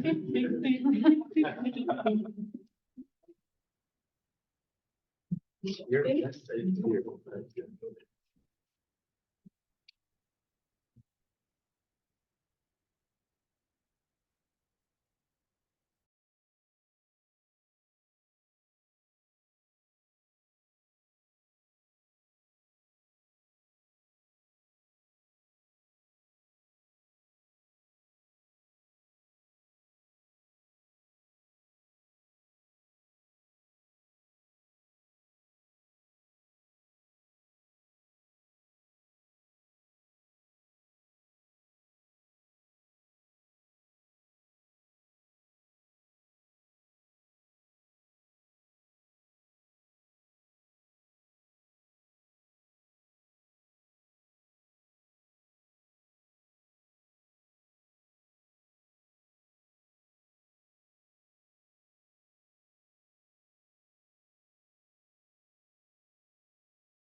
Is that right? Yeah. It's fine. Yes. Good. Oh, and then you could use this.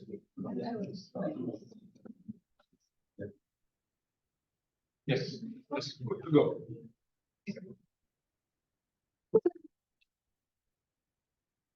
Wow, I'm quite impressed by the story so far. Stay with me. Well, the way this was set up, I think also reflects a bit my approach also, which is going to be very much focusing on the analogical, the working with the hands, so very much down to earth. But I'd like to start by saying that the imagination to me is wild and wonderful. And from that notion, I'm super grateful to be here amongst people that inspire and teach me, and the guys that allow us here to imagine together. I'm teaching here in the Department of Architecture in the group of form study. And in this group, making is thinking, and physical models are the primary tools to work. We work from the idea that images emerge under our hands while making. Models are the starting point of all conversations between students and teachers. And we never consider them as finished, but question what they make possible and what they could become. Before I dive into my work here, I want to start with a memory. This line is a part of a very large circle.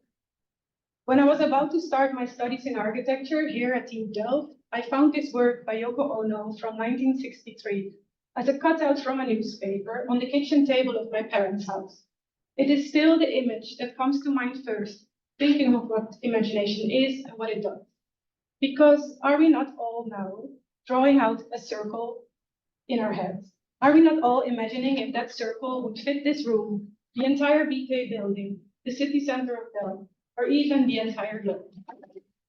I am, and every time I read this line, I am drawing a circle. And never have I finished it completely, but the possibility of that line continuing into a circle is what matters to me. This image takes me outside of the paper, or the screen in this case. It activates my thinking, challenges my perception, fills the space between words and image. And in this space, the image itself transforms. My perceived reality transforms. What I consider to be possible transforms. And through that, I learn how reality is bigger than my direct perception of it.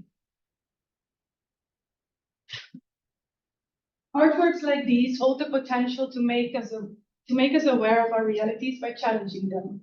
We could state that the images architects produce are not necessarily artworks, but their images are products of the imagination, and ideally, they trigger the imagination. To the perceiver, but often in practice also to the architect, is the maker. And that's how we move on in design projects. Images open up to new images, ideas, and world. In that light, images of architects are ideally always both finished and unfinished. They have the capacity to move and activate us or to engage us. In what follows, I will show various images of physical models produced by students. And I think they emphasize that dual reality. They are part of an imaginative process more than presentation images. Yet many of them, I would say, have a beauty to them. They are both products of the imagination and products to imagine with. Tools and materials are not treated as a given, but as means that can be used differently according to the specific question at hand. The studio work that I will be showing parts of engages with one of the vastest open landscapes of the Netherlands. And I realized that SURF was really focusing on urban questions. So this presentation might be a bit of an outlier there, but I decided for this context to be valuable because I think that this landscape teaches about our conditions before we live. And next to that, I think for myself, this landscape has taught how physical models serve that need.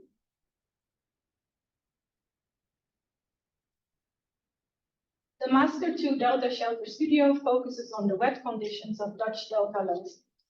In this condition, the less and less abstract notion of climate change comes with rising water and the reconsideration of control over the boundaries between water and land.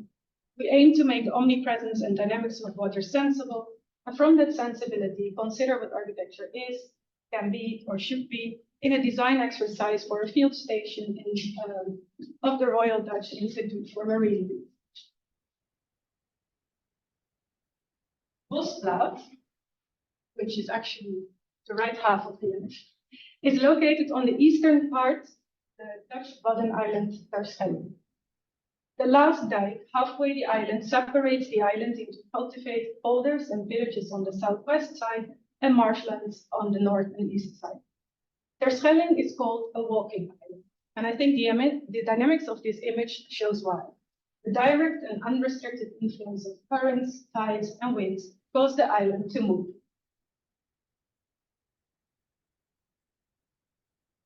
The Bosplaat is a vast open plain, giving a sense of infinity and a dissolving horizon. It is a protected, largely inaccessible area, and a few times per year it completely floods. This image is taken from the row of dunes separating the area from the 500 meters wide beach on the north. Standing on the Bosplaat, one can hear the North Sea on rough days, smell it, feel it, but never see it. Although we perceive this area as land with a rich and low vegetation, the grounds of the Bosplaat are mostly wet. This place is both vulnerable and powerful. Standing on the Bosplaat, oh, sorry. Seen from the ground, this place consists of textures and colors, densities and intensity. The place defies thinking in lines, strict boundaries, and therewith it challenges students the line-oriented thinking that they are taught in architectural design education. In this place, forces, movements, textures, material, wetness, and time are the expression of the Bosplan. It imposes a thinking beyond building as an isolated, fully controlled act. Designing a building here, and ultimately everywhere, is to imagine in the dynamics of movement, forces, and material change. This requires both sensitivity and logic. And now we go to work. Ironically, this step really developed during the first COVID lockdowns in 2020. Students were not able to visit the site, and we had to explore ways to engage with it differently. Suddenly, students could not personally experience and document the site, so to get to an understanding of it, students had to express it on the basis of photos, films, memories, and stories. Although this never replaced the actual site visit, what we learned from it, and what we still do, is that expressing a site is an imaginative exercise, even before one starts to think of a built intervention. How to grasp and express a place requires a thorough physical engagement with it and a gradual moving through. In this process, students had to let go of the idea about what a drawing or model should be and work towards an expression that resonates with the place. They had to let go of conventional modeling techniques and the idea of precision as a razor-sharp laser-cut line. Expressing the Bosplan was not the production of an idea followed by execution of it, but a continuous movement from the perceived reality towards an image. So this student started painting and understood the process of painting as the process of a landscape emerging and transforming, of water and land as intertwined reality. In the process of layering and adding grains of salt and coffee, the painting became a landscape, sea on the north, Bosplan on the south, and the white beach and dunes connecting the two. Light started to work with the painting and the dynamics of the place. Where the sky is vast and daylight changes, everything became apparent. In this way, the painting started to serve as a context model rather than a painting, and a context model inviting to respond and think with. Over the past 4 years, we have seen many of these experiments. From working with dough, resembling the textures of the landscape, the drying process as a means to constantly remind oneself of changing levels of wetness in place. The materials are usually simple, the expressions rich and, to me, resonant. As with this dyed and wetted absorbent paper, its wrinkles referring both to the creeks and topography of the place.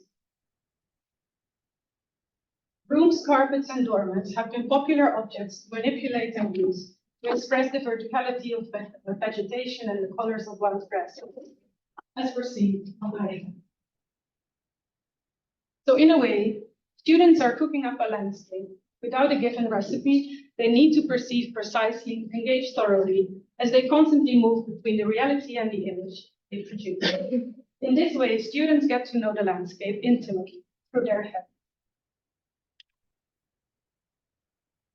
Our aim with this experimentation is both to get to know the place, but also to overcome the boundary to act, to overcome the white empty canvas, the void staring at you at the beginning of a project. As one is already making, without a preconceived conceptual idea, imagination becomes not one moment, but a passage through reality. Our aim with this experimentation is both to know the, So in these landscapes, students start to add very simple abstract figures, lines, dots, volumes, and surfaces, to understand what their potential and consequences are, what movements they activate and restrict, how they guide and orient, how they may change over time, and what they might become in reality. So they're basically nothing, they're basically super simple, but we try to ask as many questions as possible through that very simple thing. Simultaneously, we work with 4 themes: figure, arrival, frame, and shell. In the studio, we do not work from set scales, as we are after an imagination through real experience. From the understanding that the reality is always partial, students imagine in spatial fragments, and therewith, not in fixed and isolated groups or shapes, but in spaces in relationship to each other. Arrival, for example, is a question that starts with moving through a landscape and a first view of a building. In continuously moving closer, building is changing, or maybe remaining the same, depending on how it is formed or presented in the landscape. It questions how we perceive and reach a door where we take off our boots. It questions whether or not we directly see the landscape again once we pass through a door, or how arrival ends in a kitchen or in a hall, in light or in a dark. And it's not about the limits of room, as I said before, but the relationships between them. So models in this phase are assemblages, elements to reconfigure. So what happened also during COVID is really students just taking material elements and start placing them together. And they became part of buildings without the need for a fixed form.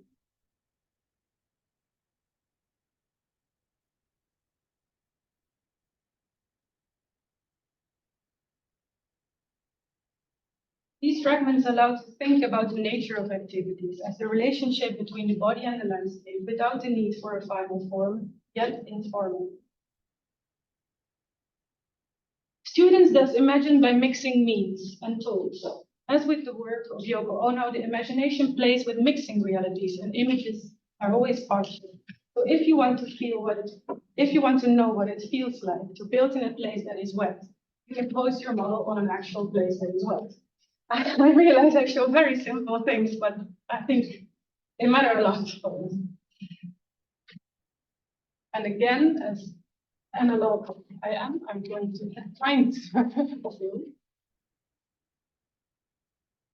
Yeah.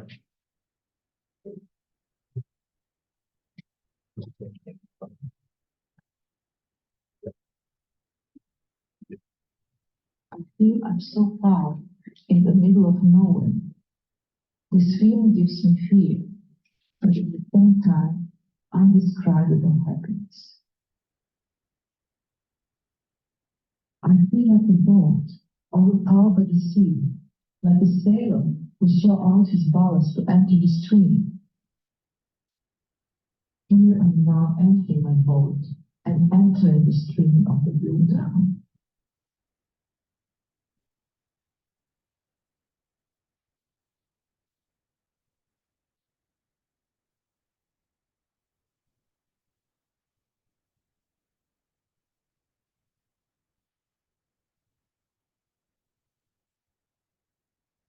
My mind is frozen, my body in dissolution. Flesh and bones all melted together. I'm not conscious of what my body is resting on, or what is under my feet. I was born this way. This is the way of the wind, like dry leaves falling from the tree.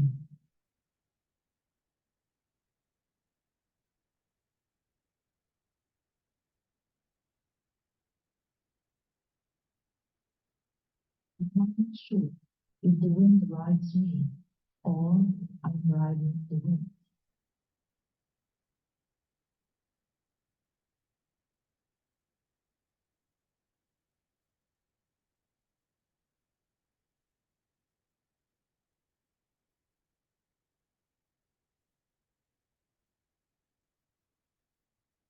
No tracks are in front of me, no tracks to the horizon. And if a solitary figure shows, he only comes to cross the wall, never to walk its length.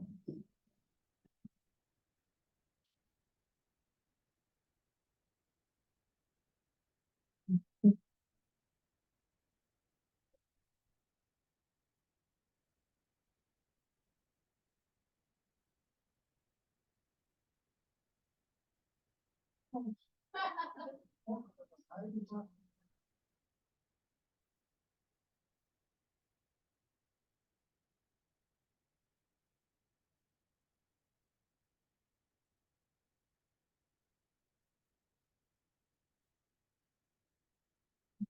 the ways that no buses move, shapes ever changing from slow erosion.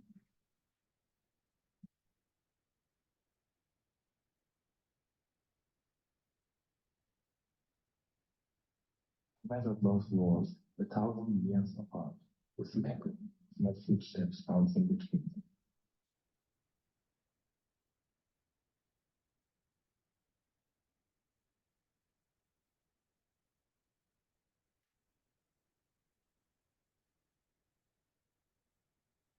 The state of walking has become. I enter the true desert now, the ever-changing land.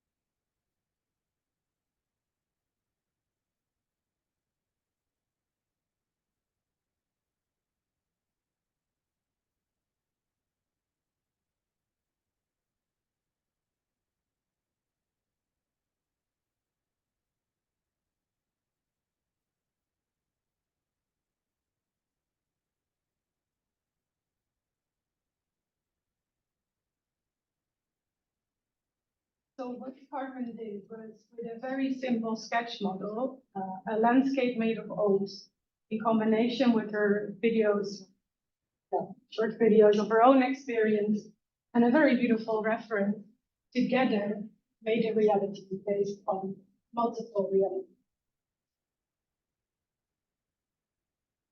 The last part is what we have experienced as challenging is the imaginative when it comes to structural design. Oftentimes, the step to detailed structure is one in which logic thinking starts to overrule imaginative thinking. Whereas the work of many great architects shows that structure can be a poetic. So we try to experiment with asking questions differently, structural questions differently. So instead of working out the idea of a figure, we ask them how to touch the earth, how to separate space, and how to support the covering from the sky.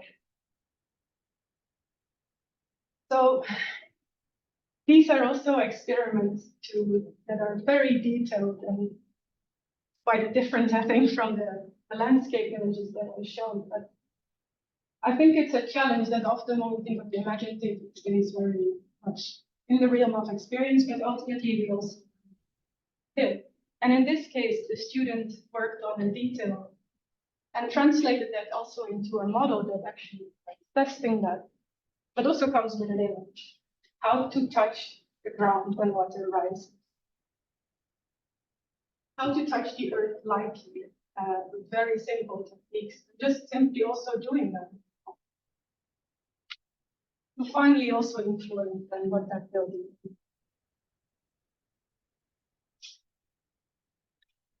As I began, I will end with an artist, the painter Lucien Freud, of whom you see his output. In a conversation between him and historian John Richardson, in which John says the following about his book. When Guillaume Apollinaire, poet, invented the word surreal, it had a hyphen, and what he and Picasso meant by surreal was that the image is more real than the real thing. The basic thing of surrealism was making things, objects or images, more real. There is no added layers, no hyphen. They just look more real than the real thing. They have this incredible intensity. And somehow hearing that helped me to understand the imaginative potential of various types of physical models. I have learned from working on the Delta Shelter Studio how imagination starts in a real condition, based on real memories and experiences. And that condition is also where architectural imagination potentially ends, in the physical world. In between, there is a process of deep engagement with it, ideally without losing our sense of the real. Answers therewith always become specific, situated in time and place. They are environmental aids.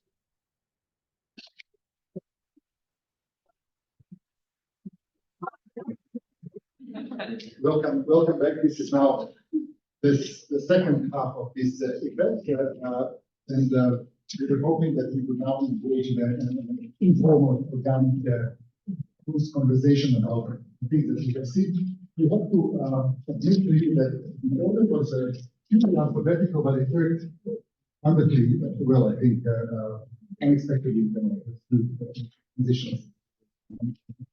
So maybe to kick us off, maybe we'll only one question, which I think is probably trying to look for something that would somewhat forcefully provide for the common ground, and that's the very third image.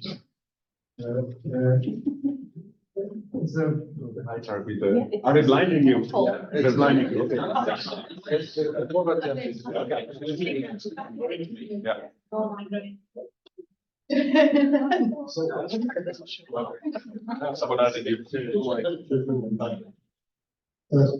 Before I put the question to our esteemed panel, I just want to say that we actually invite you to ask questions. Please just raise your hand and we'll be happy to. The image, my person to go to when it comes to images is Henry Bergson. For a very particular reason, and I think it works here all across the 5 presentations. He says something along the lines that maybe this is one way of finally step out of the big fight between the two camps, namely the idealist camp and the realist or materialist camp. Because he says the image is that thing which is something that is more than representation in terms of idealist thinking, but less than a thing in terms of materialist thinking. It is, so in other words, it provides for this wonderful way of sidestepping, and as I said, not taking sides in terms of this fight, and starting from the middle, from the delay itself. And maybe also in terms of granularity, it gives us a chance not to get stuck in either idiosyncratic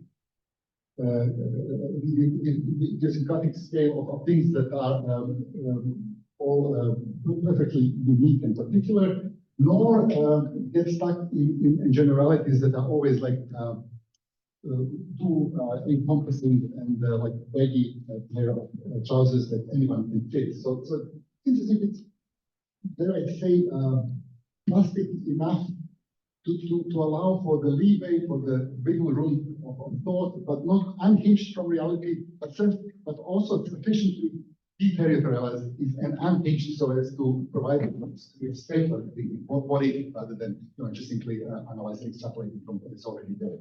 So maybe if I can I just do again the chronological things that everybody just oh.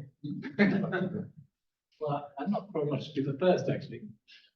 Well, maybe just briefly, because I don't know, I wrote 2 books about him, Anesthetics, which was looking at Leaderboard and Baudrillard, and critiquing the architectural logic. It was kind of interesting alongside learning from Las Vegas, which I find utterly vulnerable, to put in the work of Leaderboard. But there's a kind of strange thing there because there's a kind of repression of that fascination with images. You find, especially with Baudrillard, I went to an exhibition of his photography, so you think, well, what's going on here?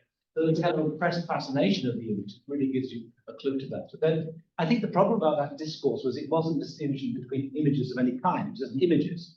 And therefore, in the camouflage book, I look more at the kind of the way in which the quality of the image, there's a difference in images. And some images have more this capacity to, let's say, empathy. And it's a short circuit for a lot of different things, but so you can't just make that sort of comment. But more recently, I've been looking at kind of the neuroscientific sort of views, which would challenge much of that. The idea that we are programmed to perceive things in a certain sort of way, which is behind the work of Anil Seth, the neuroscientist, then we're hallucinating things. We don't necessarily see things as they are.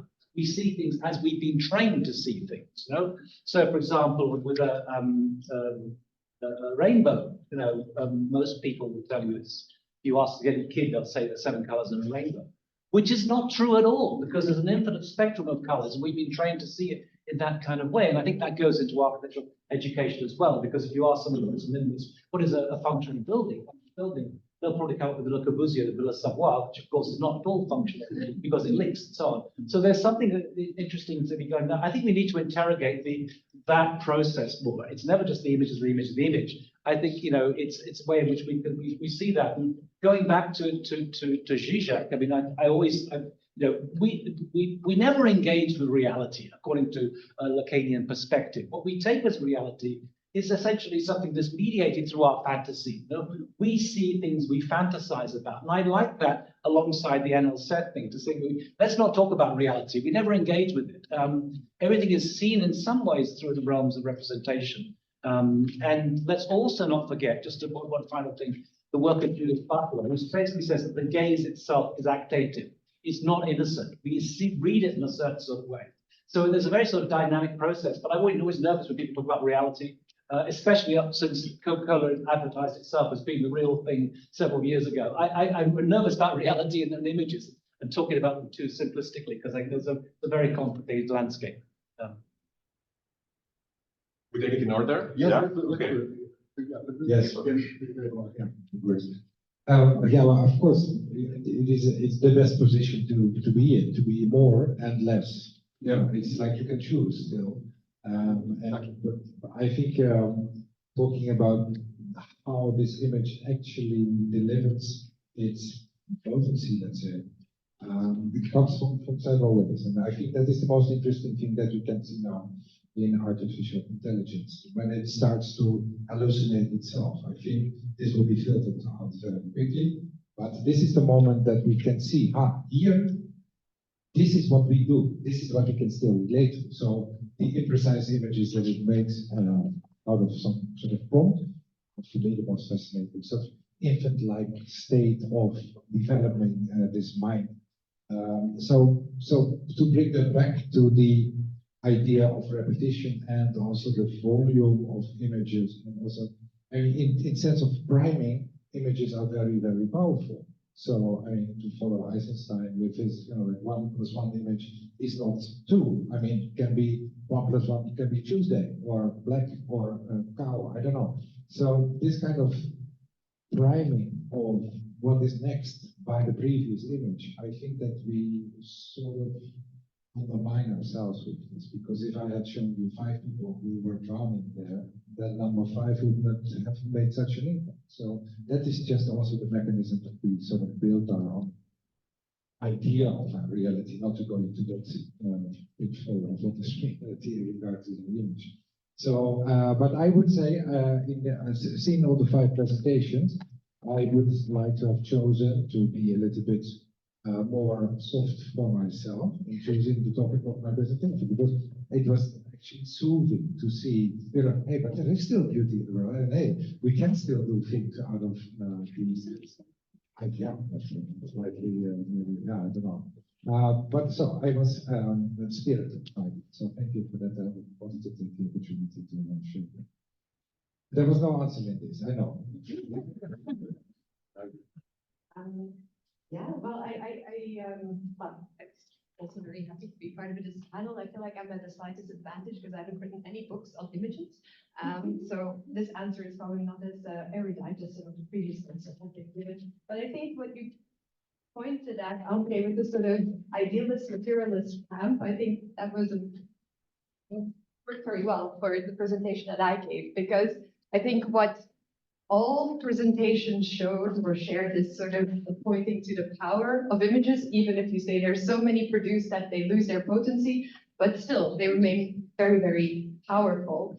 And in my case, I thought, I think these are very strange developments that happen because they draw on the power of images, either in text, sort of the imagination of the sort of earthship, or the power of images. If you have a look at the archaeology book, these are massive drawings that have been made and then shrunk down into the book to sell an ideal. It's a sort of very real ideal that is built, but they they want to withdraw from the sort of materialist world to sell an ideal, but then use the image to do so. And I think it's a bit of a paradox, these developments that occur, and then they get people to build it for free. Actually, you have to pay to go and learn to build like an arcology or an earthship, and you pay someone else who's resident for free. So I think as a result, yeah, I think this is also not an answer, but I think your comment about being between the idealist and the materialist camp, I think is very on point in relation to what I'm doing. In terms of appearance, right? Okay. Thank you very much for having us all here. To me, we have to start from another question related to imagination and image, but Stavros disagrees with that. So we can discuss that more. Because I also think I'm at a disadvantage because I was asked specifically to focus on imagination and not image by Stavros. So I feel I have been tricked into this question. I said so many images otherwise. Anyways, when it comes to what you were saying and to touch upon the wonderful references that Mieke is giving, I think that I find very helpful in understanding exactly the argument that, of course, what we see has to do with not only how we're educated, our culture, our history, all who we are, of course, and the environment in which we are. And neuroscience also proves that now, is presence. And Radman, who is both a neuroscientist but also a philosopher, and is asking all these questions in terms of literally how we perceive realities and how we perceive images, how we perceive the environments, how we perceive. And to go back to what you said, the more than the presentation but less than the think, my question is, don't we end up treating them as actually more than a thing at the end? Are they indeed less than a thing, or they start becoming more than a thing in our trying to live our world around these images and the creation of these images, and they become the thing? So I would dispute that. I would dispute that the more than representation, but less than a thing, because I think they're becoming more and more of a think, and we are actually shaping things after that think now. And I can talk way more about that, but I'll stop for now. Also, not an answer.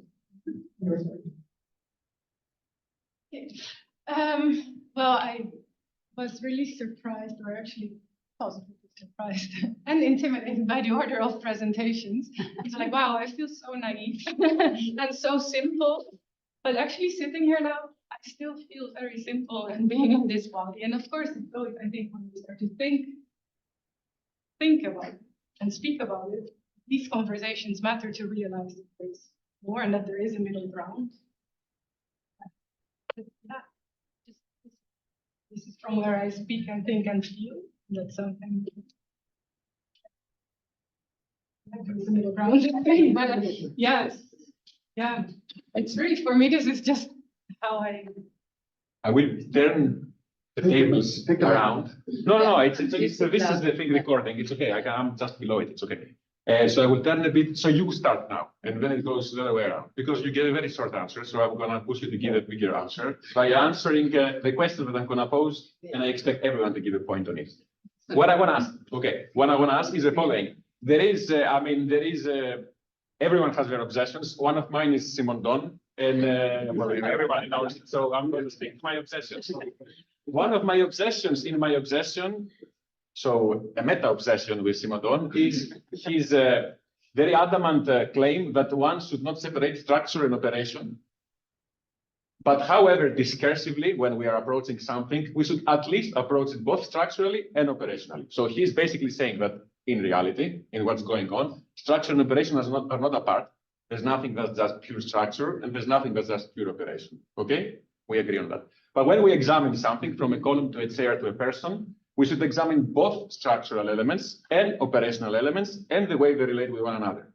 Now, my question is as following. He is saying that most of our sciences so far, and to that I would include also the visual aspects that come out of them, such as images, are obsessed, much like I am, with analogies of structures. So when they want to speak about something, when they're analogical about something, they speak about only in terms of its structure. And most of the times they forget, or they neglect, or they intentionally leave aside to speak about its operations. In simple terms, many of the images, or most of the images that all of you were referring, many of the images that we are consuming and producing daily, stand only on that level of being an analogy of a structure. They are descriptive, they're representational in that sense. I mean, the AI things that also Neil was showing, many of them are very good in what they're doing, but it's an analogy of a structure. Do it like it would look like that. Make it look like that. It expands, because that's what we're going to do from next week on. It expands also to fields beyond images. This way of thinking that is analogical only in structure also can happen in music. Make it sound like that. Make it be read like that. So this like that, which is mostly what we call metaphors, is analogies of structure. What I found in the last presentation more prominent, it was in small bits and pieces everywhere, but it was more prominent in the model making. That's why I would like to start from there and go outwards, is the other way, an analogy of operations, where your model making is continuously producing images where what you are thinking with analogically is not that it would look similar to something, is that you're trying to approximate how it acts. So you're not modeling the wave, you're trying to become a wave via doing a model. You're not modeling the wind, you're trying to become the wave. And now I need to turn it into a question. With this, let's say, frame in mind, structure and operation, images that mimic structure, images of any kind, also non-visual, but try to capture operation. How could you rethink what you just presented? In 2 minutes, it's starting from Mieke.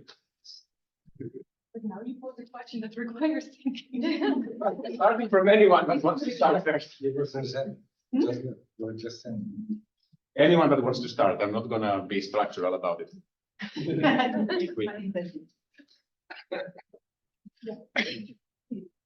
Great. Well, Stavros, you're wrong. Become the conversation part, yes. Well, I think not the Simon Don part, of course, because that was not you who wrote that. So, Simon Don was right. He was right. No, but I mean, to just put this on the presentation you have seen, and also assuming that we have made them in this particular division kind of for effect for whatever, that's wrong. That's the wrong thing. Because if I speak for my own presentation, you could replace any of the images by random images for all I care, just to show the word operation. But that's what I'm saying. Under that framework, yes, make it explicit. Well, but how can you if you have to make a choice? I mean, this is the whole. I mean, basically, what you're describing is, in fact, the image by proxy machining. Let's say, because it is not a single image. It's an operation of imaging, which leads to some sort of a structural physical outcome, which we can identify as an image. But it is always in between. There's not a single one that I can isolate and say, this is it, because it is in operation, continuous operation, but it can only be solidified in a structural way so that we can identify and talk about it. So that is the whole point of that. So I think that I am very much more Simon-Donian than you would like to give me. It was not an accusation. So to rethink, give me half an hour. I will replace all the images by others, but we will have the same discussion afterwards. Because it is about the structural outcome, which then becomes its own self. And this is then going back to Andrej and also your remark. Hey, it's growing up over that. This is like the 1.3. You know, we are growing faster than we can I rephrase the question. Yeah. I mean, and now open it to everyone in a way that it's not right or wrong or opinionated. I mean, which kind of image from the one that you all kind of spoke about would you consider non-representational? Non-descriptive. Question for clarification. Based on your question, because you're saying our images sort of focus on the structure more than the operation, but is it about who produced the image or who's looking at the image? That's why I'm asking to discuss it. So I don't know. Okay. May I try something here? Okay. Greek guys. I left the country for a reason. So we also left the country for a reason. Structural operation. I think it's too much of a divide. Too much of a divide that is not really standing, holding a lot of water to go back to my Floodlands, okay? Because also touching on what Janina is now asking, it's also about the operations that bring the representational image into Vink. And that's really important, okay? That's also never the thing, or more than the thing. Like to produce the drawing, there's a whole operation producing the drawing. It's not just the drawing at the end. Okay, if we say that the idea, if you ask for that particular presentations, the idea of the bridges as parentheses, yes, to representation, I agree with him. But the operation to get to the point to be able to see the bridges as parentheses, that is what he describes basically how he manages to beat the water in the net, while he is transversing with evaporated the water. He had this wonderful, wonderful, super phenomenological description, and I'm going to say the fourth bit, the word that is not allowed to be mentioned in this group, of how your feet become completely more acute, they become a very different measuring organ when you're on top of water, and how you become way more aware of your feet, because you constantly have to balance yourself. This is a whole operation, and it's because of this operation that you can reach to the point to see these parentheses. So yes, of course, we extract some things, but of course, we want to talk about these things, the very we can see these operations bringing these things into being. It is more structural things into being. I think that would I would try to answer to you. I'm not expecting a correct answer. I'm just opening a Let's discussion. Yeah. There's no correct answer. That's the impression you give. So I agree that the operations are really the important thing. And just to maybe from an AI perspective, one of the interests, I mean, I constantly find that AI becomes a mirror to what we're doing. One of the things that emerged in the history of AI was the notion of a generative adversarial network. Now, just maybe to explain quickly, it's two neural networks that play off each other. And it was really a big step forward. There's a generator that's producing images, and then there's a discriminator that's judging. If it's not good enough, rubbish, do it better. And eventually it trains the generator to do something better, which is a bit like how we operate in the university. The tutor's saying that's rubbish, go and do it again until you eventually do. Not all tutors. Some tutors, not all. But what's interesting about this is, as a model, it's actually, I think that we are ourselves very good discriminators as human beings. If we sniff a perfume, if we sip a cocktail, immediately we know if you like it or not, or if you look at an image. I don't think we are as imaginative as we like to think we are in terms of generating images. I'm constantly blown away by what Midjourney says. I think, did I do that? Did I do that? You know, it does much, much better than us. And I think what's happening now in terms of the shifts within AI is a shift towards a kind of curatorial position where AI is generating multiple options, and then you're judging them. Now, you've got to have a good eye. You cannot produce anything on Midjourney that's good unless you've got a really good eye for what is beautiful, and you can kind of breed it from that. But what it's doing actually is shifting the notion of the kind of vocabulary maybe we use. In other words, the terminology we'd use is not to design, but to generate, and not a design so much as an outcome. So you're operating in a slightly different way. And it also means that people like me, you should just be writing books on theory, are kind of generating images. And it's shifting it towards that domain. So the operations themselves, I think, are shifting with the use of AI towards a different model. And you get Lev Malevich being another example of a kind of media theorist who gave up painting years ago, is now generating stuff and exhibiting it. Since he provoked me back with saying that Stavros, you're wrong, now I'm also in the mood of going backwards. But I want to bring a bit to Janina the mic, because I want to respond to you via Janina. So it's my vessel, Janina, in a way. No, I'm talking to me. That's a structural presentation. As a response to what I just made about AI, I would like to ask Janina what her view is in the image of the drawing of one of the, let's say, of the executed eventually collective building processes that you were taking us through. The image of the drawing and the image of the people that were gathering there to do that drawing, to make it happen. Do you consider them the same? So the image one has in their head, I want to wake up next day, I'm going to go there, I'm going to spend 10 years of my life working and building that. And the image of the drawing, as it's printed in the book, what you had here, you have over there. Do you consider them the same? And if not, what is the difference? They're not. Because I think it responds to what Neil was saying. They're not.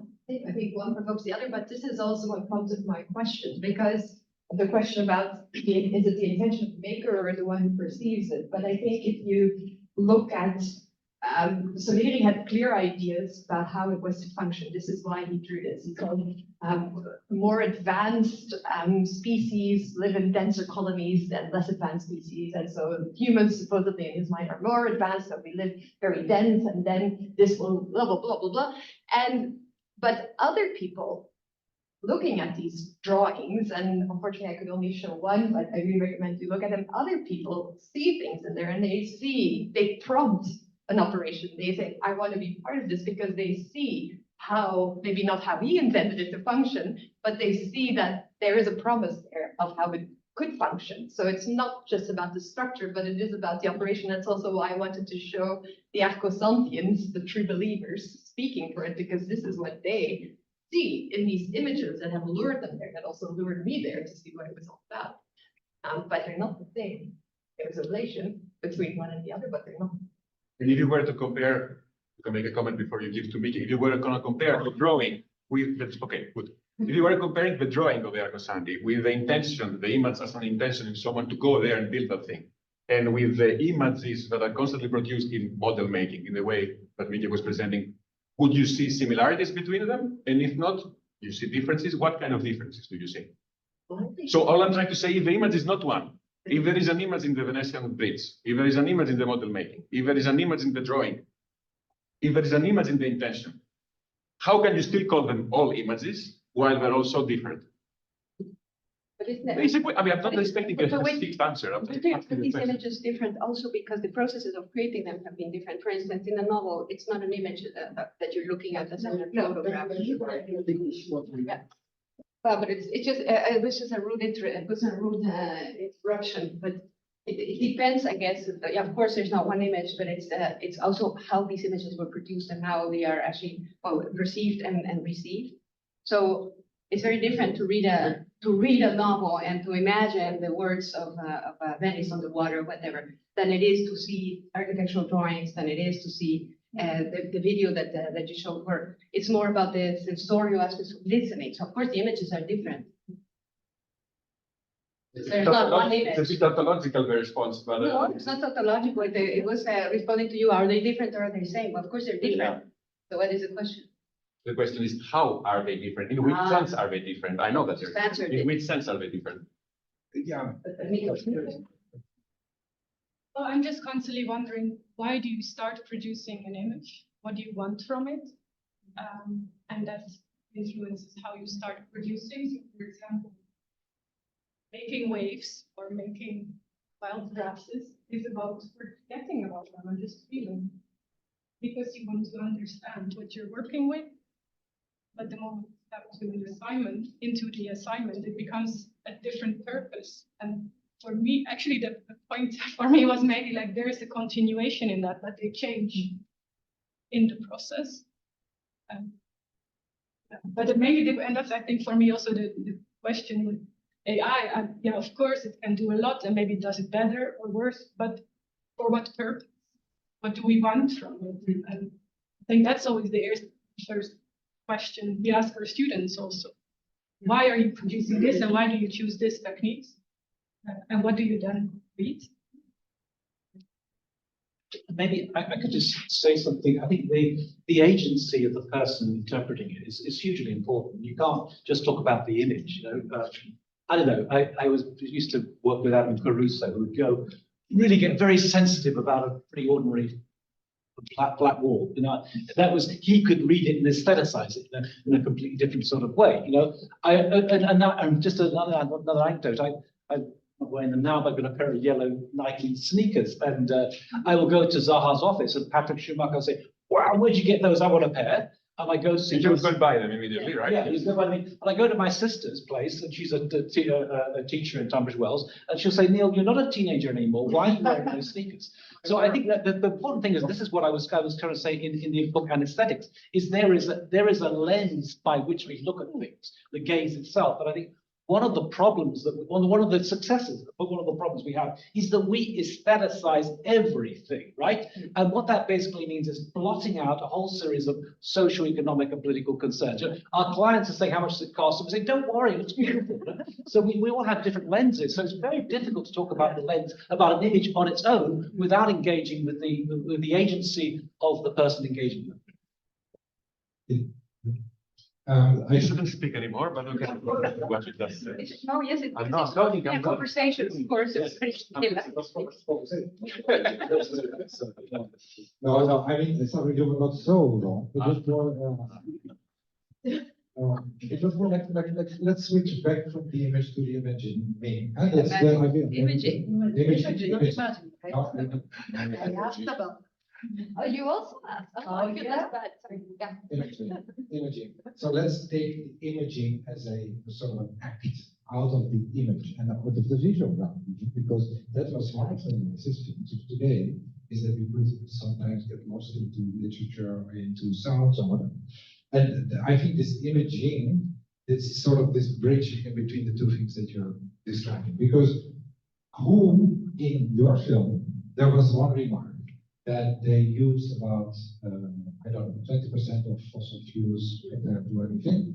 And then the next shot, there was a car. Yes, so it was already, we were primed imaging. So the quality of information was already preparing us for some green leaves and late children. No, we get a Cherokee Jeep. So that was like, and this is the sort of the, yes, so the Einsteinian moment that you sort of create expectations by just these simple threads of information. And I think this is far more subtle than just the categorization, but it is useful as a start. Thank you.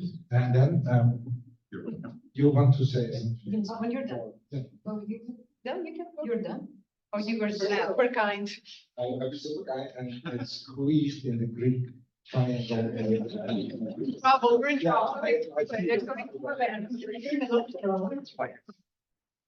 Think about how the image is different, back to operations and back to how we try to engage imagination. Pierre talks about, of course, literary imagination. And this conversation started in the 70s, and he talks and clearly argues for, neuroscience actually brings that right now, that imagination that sparks into the brain through words can have different production images. We can start through words to cultivate literary imagination before 1 million possible images can be produced of, yes, the parentheses. 1 million possible countless images, okay? But it's a different kind of operation in the brain if you start from the language, instead of starting by looking at other precedents, which we do a lot in architecture, because I agree with me. I don't think we're as imaginative as we want to be in architecture. I really believe, that's why I think we need to look into people who are imaginative. And then it's a very different architectural production. If you start with images to go to images, if you start from language to go to language, if you start from sounds to go to images. So there, to me, this is really important. It's a very strong division.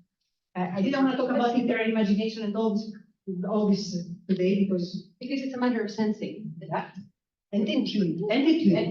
Because yes, you're understanding deeper, because I had to check the dictionary to understand better intuitively. It's to understand deeper something about the reality. So where that starts and from where point we start in order to create the images is really important, and that's how the images can be different. And I can see that with architectural students quite a lot. I think mine is out of date now. I'll update it for you. If continuing this line of playing around by provoking each other, now this is not even a provocation, it's a small game. If you were gonna change in the way that you were thinking up in and until now in your presentation images with the term form, would you be willing to do that or not? So would you see images as form? If yes, why? If not, also why not? Yeah, okay. I mean, I think one thing, I think to focus just on images is kind of meaningless for architects, right? I mean, that's why I'm asking. You know, there's a beautiful, just to go back to Zizek, who I love, it's fantastic. He's got a beautiful description of an example of the dialectic. You know, what's the difference between a photograph and a movie, right? Well, actually, a photograph is a frozen moment taken from an animated continuum, and a movie is quite literally a series of still shots stitched together to make an animated continuum. And I think this is the important thing. And I think as architects, we never see things as just images. We are, as it were, moving around because of their forms, and we're seeing them that way. And this is why I think what's going to be amazing if we do get to sort of producing a three-dimensional understanding of the world, we'll see things going different. But I don't see that architects see the world in terms of images at all. We spatially negotiate forms, and that's so you would change images for forms. With what images, postcards? I don't know. I mean, okay. I mean, well, okay. I'll stop. Yeah, no, it's okay. You can ask another question. Maybe I'll just one thing about the image, but I was going to say, I'll say. Benjamin has got a beautiful description of, and he describes himself in a way, but he's talking in the work of architecture. He says that it's like the Chinese painter in front of the painting. You think, what the hell does that mean? And actually, he refers to it in another bit of his writing. And he says basically there's a Chinese painter, and he's got a picture, and he's showing his friends the picture. It's kind of a little path going down to a Chinese hut. You can imagine the kind of pottery and so on. And then one looking at it, and then all of a sudden they see him in the picture going down and walking into the hut and closing the door behind him. And he says, so was I as a young kid making my watercolors, becoming part of our thing. In other words, part of that imagination is imagining yourself in that image and making it into kind of some kind of a spatial theatre or something and being part of it. And that's part of what the imagination is. May I add something to that? That is, and I have a question also for Neil afterwards. Or can we start asking questions ourselves? Sure. Make it a conversation. I really want to touch on that because exactly, it's as you say, we're trying to imagine ourselves within these images, and of course, and when you said, for example, that not always the software gets it right, but when these mesmerizing images are very beautiful, and say, and you shot some of these images and you're saying, oh, this is fantastic image, it's ultra modern in the kitchen or something, and I'm thinking myself, I don't think that's beautiful. Because I cannot imagine myself there. You can imagine yourself there, which is, of course, the difference in operation and, of course, the difference in imagination, which I think is the strong element here. So, exactly, I don't think, it's not a form, it's not an image, it's always through us imagining ourselves there, through the experience. And a lot of the images that we shared today were also a lot about atmospheres that you don't talk much. I know another forbidden word, so I know I'm invited in these things to say the forbidden words always. It's really the images that you were saying that are so powerful, they're really atmospheric, they really draw us in. It's exactly what Heidi says about moods, that they have the capacity to draw in, like a hurricane draws in the drop of water, and you cannot resist. And you were talking also about all these things about how, yes, so you have to put a good eye, you have to have like an aesthetic and a possibility. How do we train that? How is this possible? How is this promised? Many ethical questions are raised there. But I want to ask you, since you were talking about, of course, the potential, we keep saying it can be done better. You said it a few times in your presentation. I don't necessarily agree, but I see your point. It can be done better. I know what you mean. Exactly. Student and architectural system needs 3 days to render something like that, and you get it in seconds. Okay, can be done better. And then you said at some point, if the machine, if they can see, artificial intelligence can see. You said, no, you also said can sit down to us. That we're not as clever. They will think that, oh, we're way more clever. How will artificial intelligence can sit down to us? No, it can't literally. It's inverted commas. It doesn't. I know it can be and that's why I'm pushing the point here, I because it has to do with the real experience of the world. That's why I'm asking. I think that you know, it doesn't think. I don't think myself personally. So I meant to say inverted commas, and if I didn't do that, it was a mistake. But no, but I just want to say one thing. I don't think that the images have an agency. I don't buy into the kind of the who's that French philosopher? So it's not. It doesn't force us to do anything at all. You know, we might or might not engage with certain aspects of an image, but that's up to us. We're the ones in charge, not the image. So the image doesn't draw us in literally. No, the atmosphere does. Not the image, the atmosphere. But how will artificial intelligence sit down in us? That's my question. What look down on us? Well, you know, I guess what I'm, it's a kind of, I'm not. It's a fun, I know. But I think what I'm trying to say is that we have got to recognize that it's doing all these things that we can't do. We've got to recognize it came out initially, there was a game of Go, right? Very famous because Go is really challenging. There are more possible moves in Go than atoms in a universe. And AI made this move, and basically no one understood this mistake. 100 moves later, we began to realize what a genius move it was because it won the match. The point is that very soon, according to certain kind of people working in the industry, AI is going to have an IQ of about 1,600.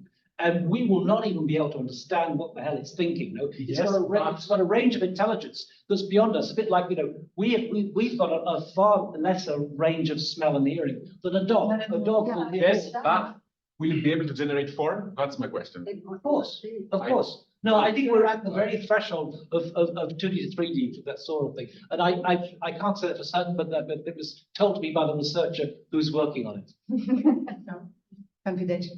Confidential. It's from there. Should we open it to the audience? Yes, You know, you want to say this, you're on time to say something. yes, of course, but let's. We have, no, you press the time. Say it while he's opening it to the audience. Give the time to think about the solution. So go ahead, please. No, but there's two things that I would like to clarify. Maybe that's also provocative. Stavros. Oh yeah, you see.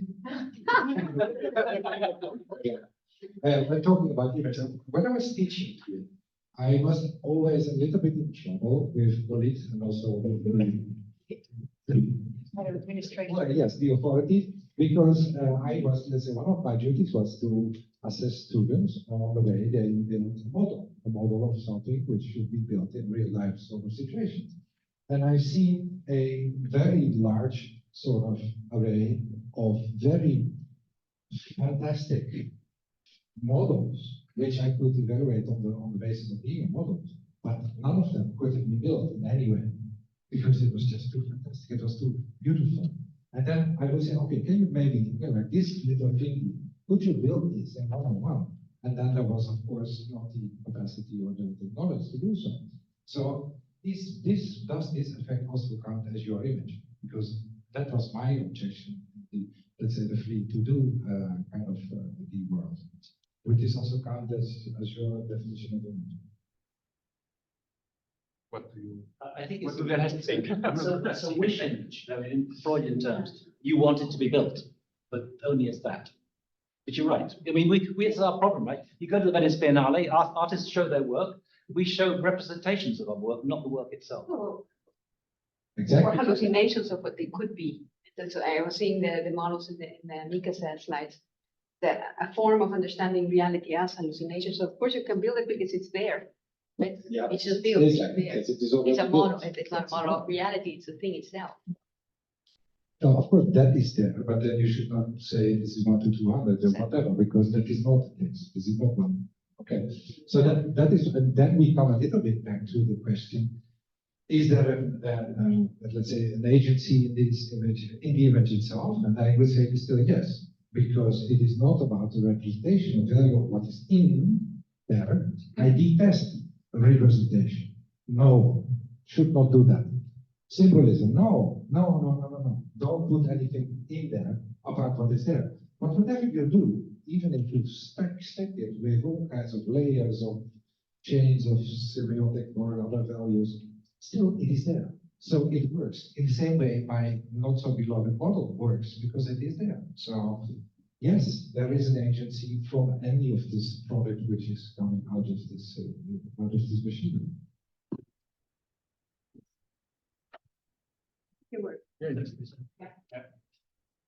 Thank you so much for all these different perspectives. And there's maybe one question that I have that traverses basically all of your presentations. And I think it also connects to something that Stavros was hinting at. As far as I understood it, or what I was expecting from today, was what I found very interesting is to think about if we have images and if they're able to generate form or not, what type are they capable of, or where are emergent properties where they maybe come up with something new? Because all the images that you showed, for example, I felt like they could be from a present magazine, but there was nothing in there where I was like, is this architecture? Could this be architecture? No. From a magazine that doesn't exist yet. Yeah, exactly. From a people that doesn't exist yet. What I then suddenly found interesting between Marc's presentation and Janina's presentation was like to wonder, in your case with the Arcosanti community, it became very clear how the community replicates a model that your introduction shows they are seemingly opposing, in the same way that the image by Proxy repeats itself on a higher level.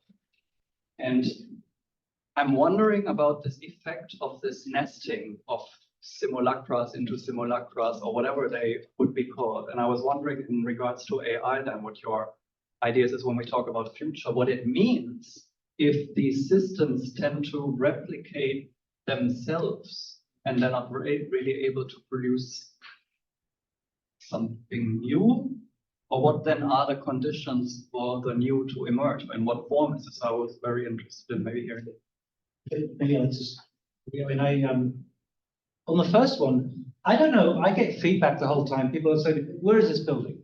I mean, and somebody actually posted one of my blogs and put a questionnaire. Is this a photograph? Is it a rendered drawing, or is it AI? 60% thought it was a photograph, right? Well, I mean, I'm just telling you what they said. Just telling you what they said. That's what they said. And what's the second question? Sorry, just remind the second. That's where we would see the novelty. No, I think what happens actually is I mean, the way that I operate, anyway, I don't know how other people is that precisely you use AI to start breeding things that don't exist. If you just put something in there that refer to existing thing, but like, okay, if I would, what I like doing, for example, is putting the name Zaha Hadid in there and then an orchid, and you get something that is absolutely weird, or you can reject it, whatever, or just to breed things, and it constantly comes up with novel things. In fact, you cannot replicate the existing at all. It's impossible to do that. It's literally the process of a diffusion model is to destroy the original image or any reference initially, so you will never get a replica. I once did an exercise. I did 10,000 versions of trying to get Mies van der Rohe's Barcelona Pavilion. Not a single one looked like it. Weird variations, but it doesn't do that. So, it absolutely opens up opportunities if you use it the right way, I think. Although it's okay, there are some limitations, right? The problem with AI is that it's very good at doing certain things. Like it's good at puffer jackets. So you see the Pope in a puffer jacket all over the place. And it's very bad at doing other things. For example, when you have a prompt, you've got to have a name that is unusual but got a high media exposure. So Zaha Hadid, Björk Ingels, they're great, but John Smith doesn't work. So the real problem is you end up with the affordances of the tool and going down a tunnel, a little rabbit hole, which means that it does limit it in some senses, just to agree with you, that you can't do everything you want to do, and you have to see what actually works. It's a bit frustrating. I would like to react on it. We don't know if it destroys references because we can't look into the black box. So to have all kind of assumptions on what it does is very hard. So we know what the outcome is, but we don't know the operations, so to say. So it's a bit kind of like, I find it,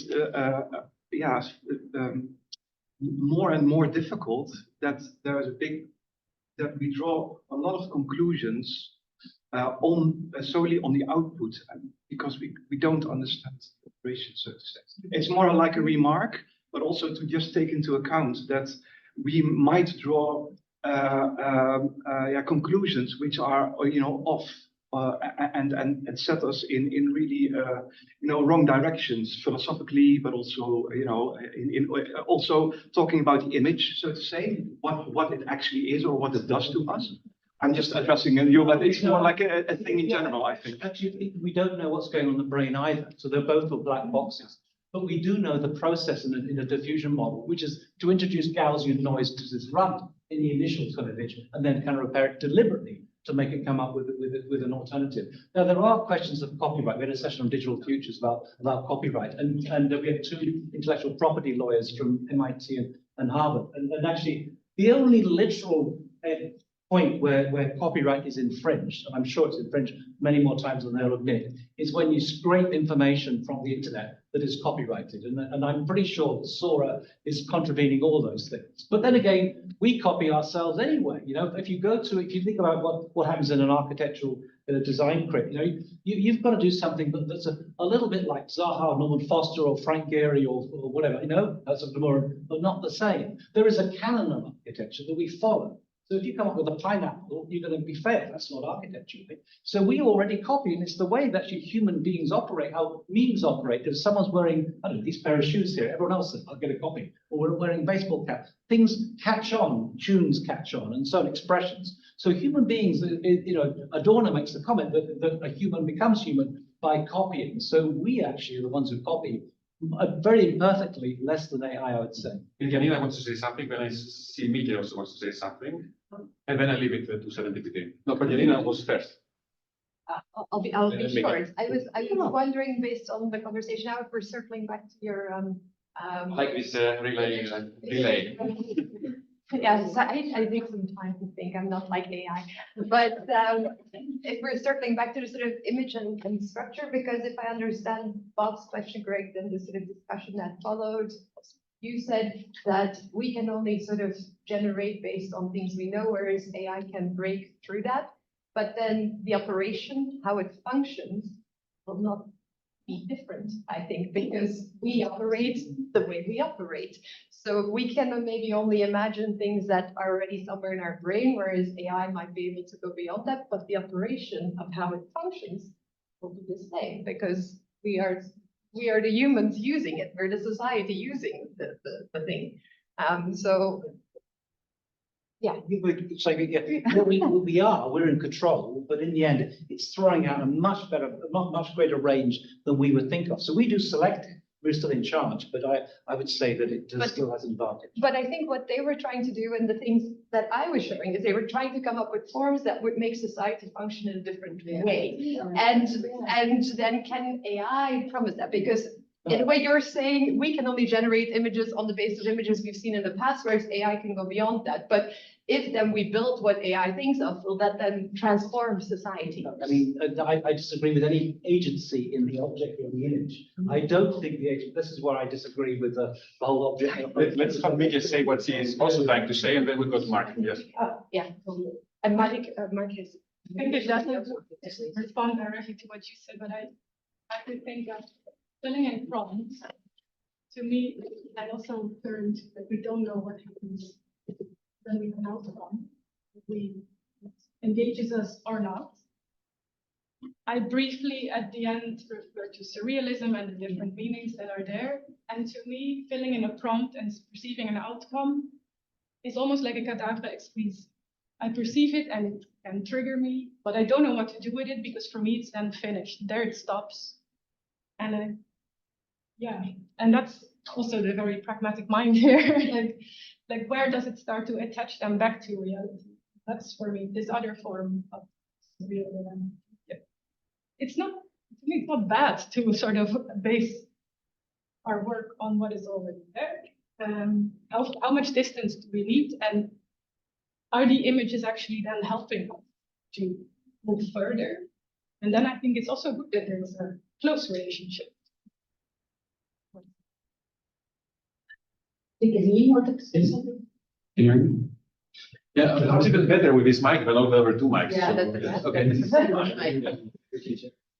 I wanted to jump on the question of control, because I think it's something that really crosses all of organization, both in the sense of losing control over production of images, quantity, which is out of control in a way, but also kind of losing control in reading poetry, reading creating images, and also in the utopia places.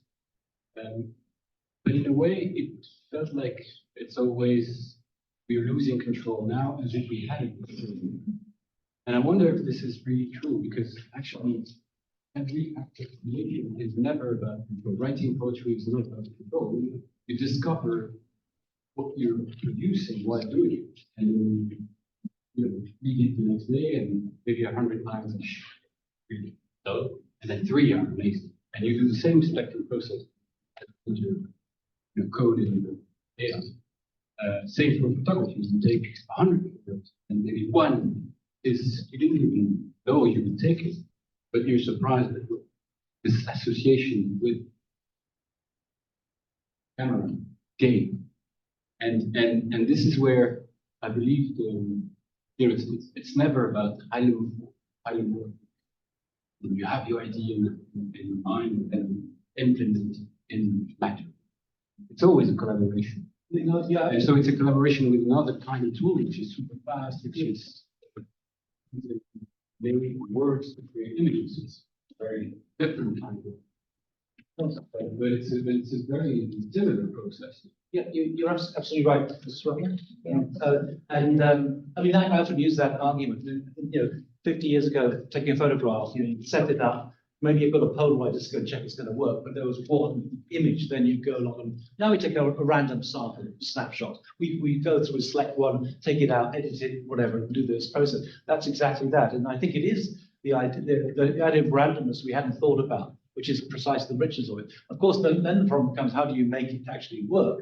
And you have to use control net and other techniques to actually get the thing built because it's such a kind of whatever. So, but you're right, it's losing ground. And you get surprised by what you get. And you can also be then blinded, you know, in the case of what you mentioned for the students or even architect students who are doing amazing rendering. But then it's so beautiful that you have no relation to architecture or what you're building. What you're doing, it's in control, but then you're controlling it like a greyhound breeder, selecting one image and then trying to develop that further. So it's a combination of different controls. That lack of control, So I agree. And I think that your remark is very apt in the sense, because it's all about control. The whole point of my little struggle here would be that the logic of machinic logic has historically always took us beyond the point of ethical values, morals, and that kind of thing. So if you the example of machine playing Go and then winning this game, this was not done because he was so much right at the beginning, but he was ruthless. He had one task: beat this, not have a nice game, no, beat this guy. And if you look at stock exchange, since 25 years, it's completely automated. So it's computer bidding against computer. The only prompt in there is make profit in so much time and guard this and that. There's no human involved. So we prompt that, and we say we are in control because we have the machine. So now we are learning, and I completely agree that we, when we have 1600 IQ machine, then it will take a shortcut. Then it will take a little bit of code here and a little bit of ethical code there. And then you can see who is in control. You can also see with the generated images that are being produced by this first generation, let's say AI kind of thing. It is filled with all kinds of gender bias, racial bias, that kind of thing. So who's in control? This machine is producing it. Then you can say, yes, but I'm curating it. No, because these images are there. They are the examples for the next sort of harvesting of what is common in our society. So that type of loss of control, I mean, maybe it works for you personally, okay, I'm generating this, but as a system, and I'm talking about trillions of images, and machines out of sight in black boxes. I don't know how they work, but you can still see what is the input and what are they generating. So that would be my point. Let's put it like George wants to say something, and then just intensifying the Yes, of course. On this issue of controlling the machine, how the machine, what the machine is doing. It's also we also need to remember that we feed this machine. The images that are there, all the writings that ChatGPT uses, all the data is what we put. Okay. So there is a big power in the way we use the machine and the way we use it. And I'm going to use another example. I think it was you that you said, we cannot even remember the time that we didn't have cell phones, right? Do you all remember the cell phones in which, in order to actually type the letter C, you had to push the number 1 3 times? Okay, we are all the same. Cell phones were not designed initially for text messages at all. That's why you had to type number 1 3 times. It was all for calling, and that was somehow on the side. But the way people used that became so popular, people find something in the communication through text, and it became so important that this developed the design to have now the cell phones we have right now. But it was not, and of course that was through people thinking, but also through people using the tool in a particular way that was not necessarily the particular tool was designed to be used that way. And this is on us. And this is on us how we use the tool. Just a couple of points. First of all, now we're getting towards AGI, which is not where AI can only do one task. It can do multitask. So ChatGPT could translate, write code, and so on. You begin to see what it can do. So we've moved into a different domain. The cell phone's an interesting example, actually, of we can design a system. What we can't do is, or an object, we can't design how you're going to use it. The real breakthrough with the mobile phones was intended for rich businessmen. It was when the rich businessman gave it to a daughter and said, give us a call or when you want me to pick you up, say, I'll come and pick you up. That's the way that it shifts and changes. Yeah, so one more here and one more later on, and then and one last there, these three, and then we're done. But they also fight for your spot there. Because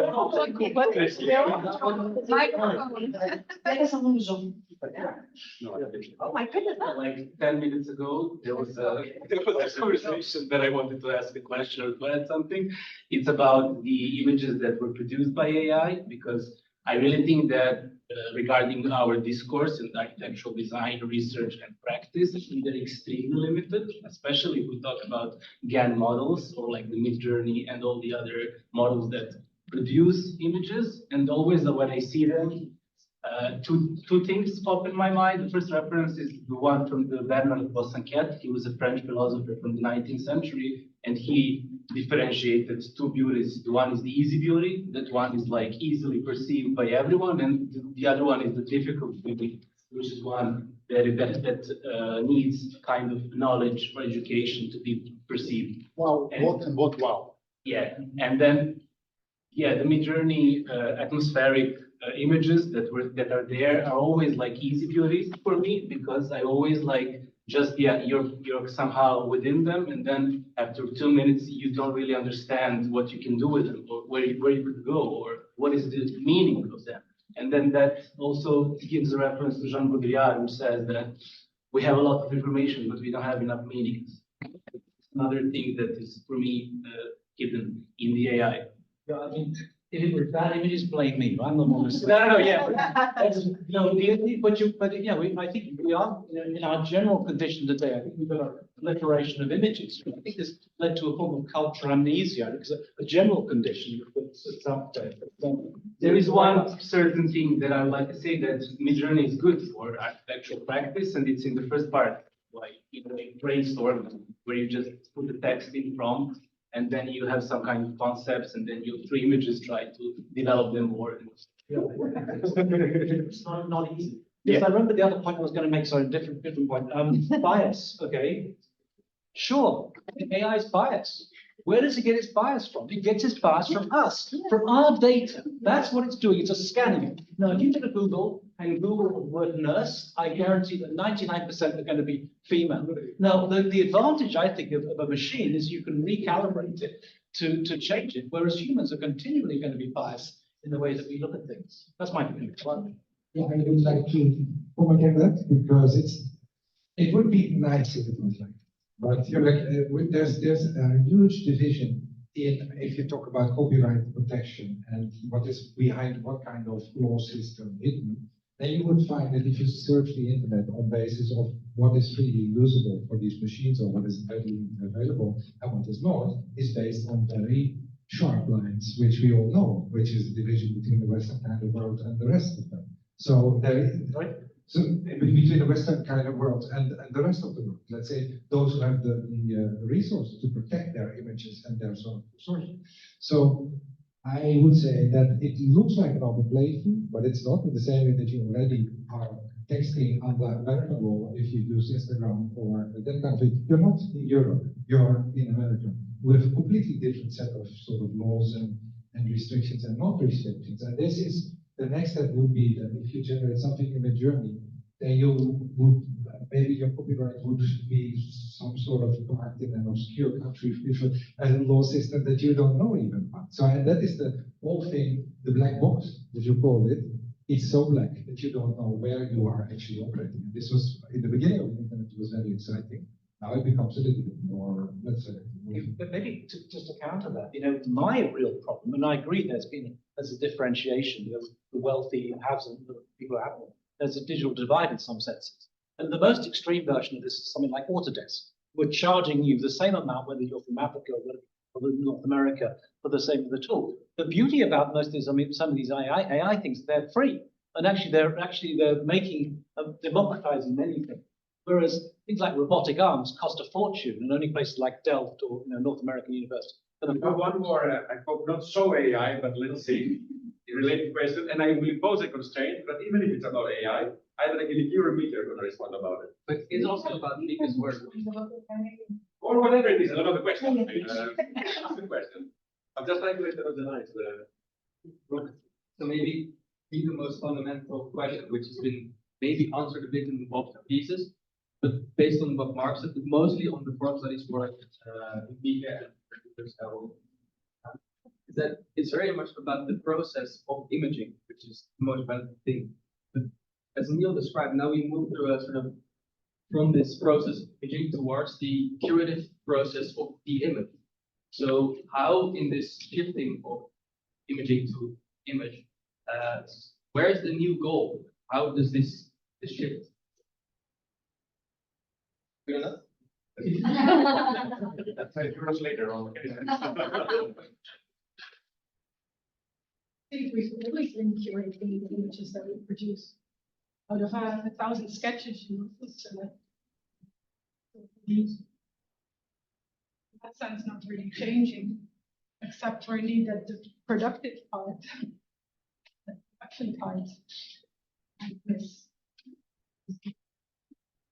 But the traditional part, I think, has always been there and requires a certain knowledge in order to do that ethically. Now that will be the only part, which is, but now that will be the only part which is left. Is after the process of the imaging, then you enter the curative stage. And that's the first part is what we leave behind. I'm not leaving that behind. Yeah. I mean, I just maybe to speak for myself. I was trained as an architect at Cambridge, and I did some design, worked in an office and qualified registered as an architect. And then for the next 25 years, I just wrote books. I haven't got time to design. I couldn't keep up with certain things, and now I'm doing it again. So I don't think it's quite the same. It has shifted. You know, those actually privileges those with a good eye, rather than genius creators of the past. And it is a slight difference, I would say. So that's that. We can have a last famous last words by Elodie. You want to? Well, maybe I think there the difference is then building as a craft. Like how do you, reach that? So you can curate with a sharp eye, but that's something else than knowing how to build something. And I think that touches upon what Marc also said. You can have a beautiful model, not knowing how to build it. You can have a beautiful model, but you cannot model beauty. If I were to rephrase the thing that you just said, also sum up what I would take out of it. But I mean, I think just a point we've been talking about mid-journey or whatever for some reason, but actually the real automation is going to happen, as I mentioned, is going to be the process itself. It's going to be the software. It's going to automate things. It's going to optimize things, and it's going to be based on data. What's interesting is now it's already happening in some industries, right? There was a guy I met in a conference in Austria who was a marine architectural naval architecture, who did a PhD in AI in Zurich. And he worked on the America's Cup thing, and all those yachts of AI design. But now he's working in commercial shipping. And what they do, which is kind of interesting, nobody sketches anything. The hull of the ship comes out of data. And I think that's going to be the increasing shift. So we're talking about images, but I think it's going to be data in the future, rather boring, right?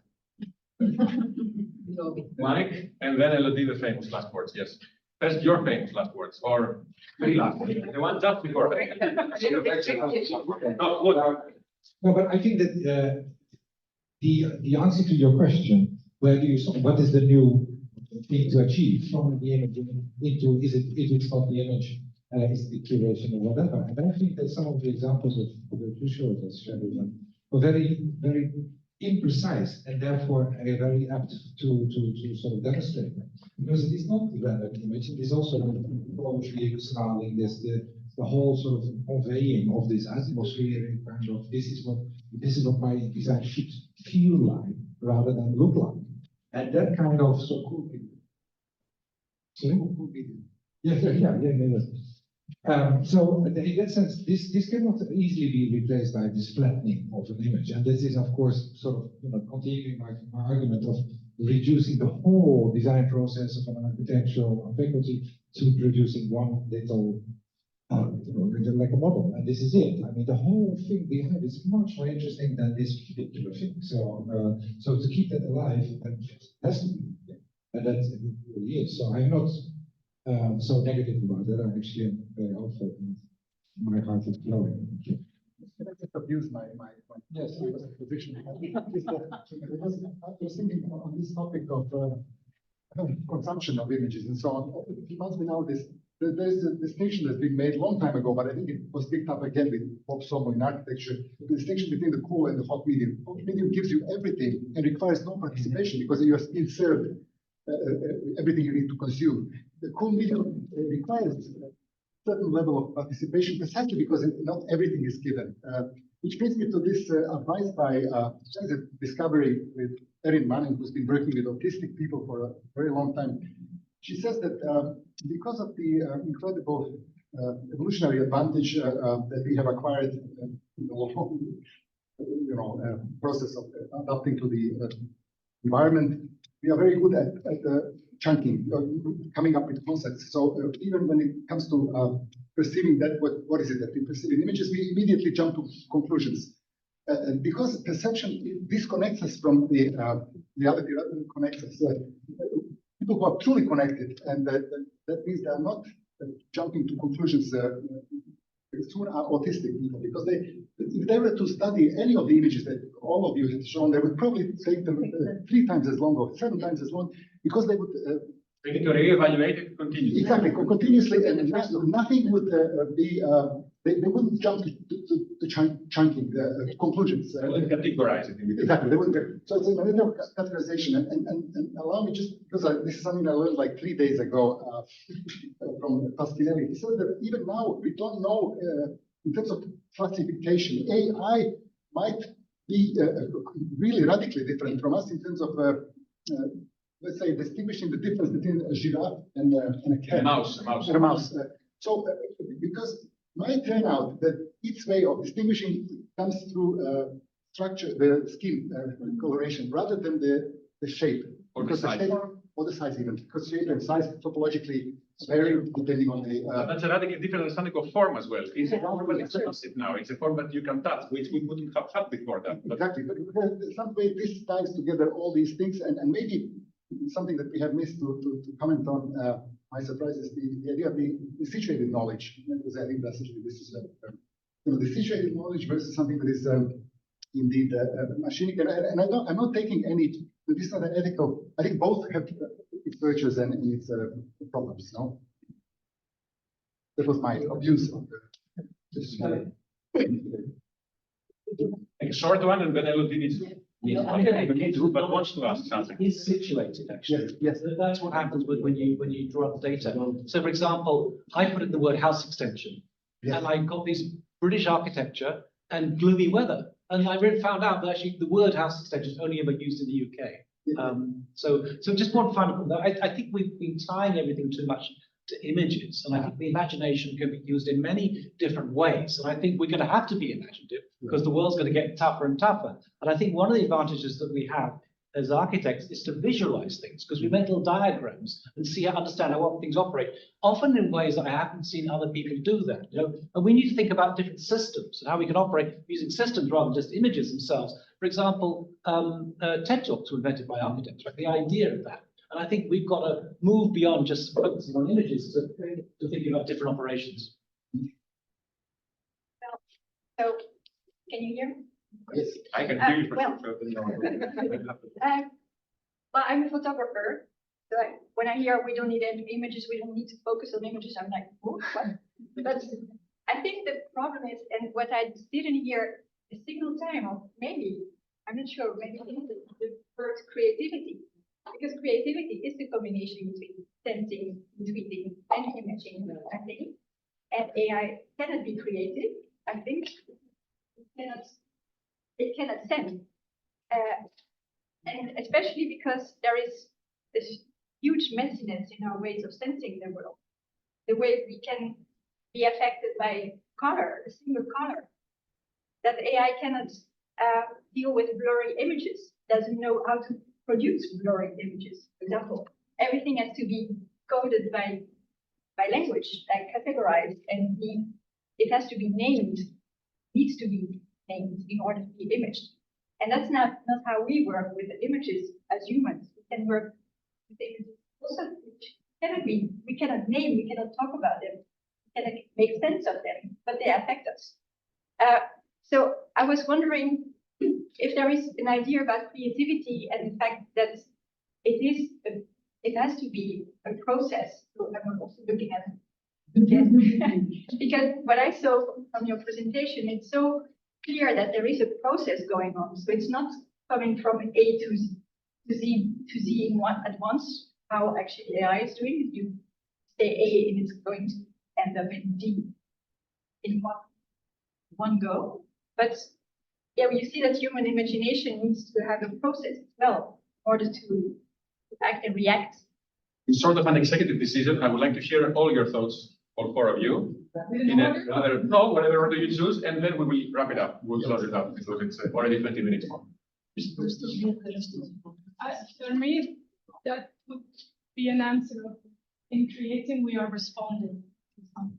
And that was actually what this image of Yoko Ono of that line is about me responding to it, thinking with it. And an image becomes a new image, becomes a new image through my perception. And for me, creativity is that constantly responding to what you perceive and what you do. And for me, that would be the model to do. And yeah, I didn't use the word. I don't know, but I think this for me, it's very much responding.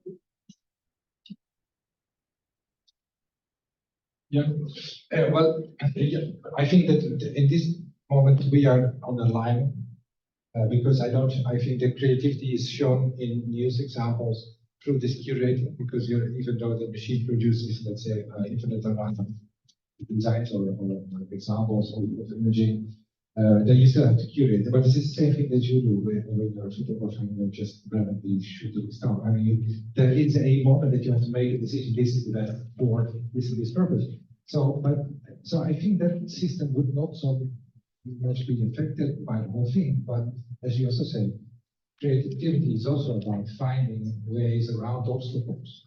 And we have a very large set, even if we don't find it ourselves so much every day, but we have a very large set of moral codes, ethical codes, personal codes. We have a lot of built-in safety bumpers around us as humans that a machine not necessarily has. And that is the problem, because it will be more creative in finding ways how to get rid of humans, not to fight climate change, but just to feed less people. I mean, if that would be the prompt, then I'm sure we are really the effort. So I think that creativity, to bank as, and I'm saying this also from working in an art school, to only bank on creativity as the unique human feature would be very dangerous and small path to bet on.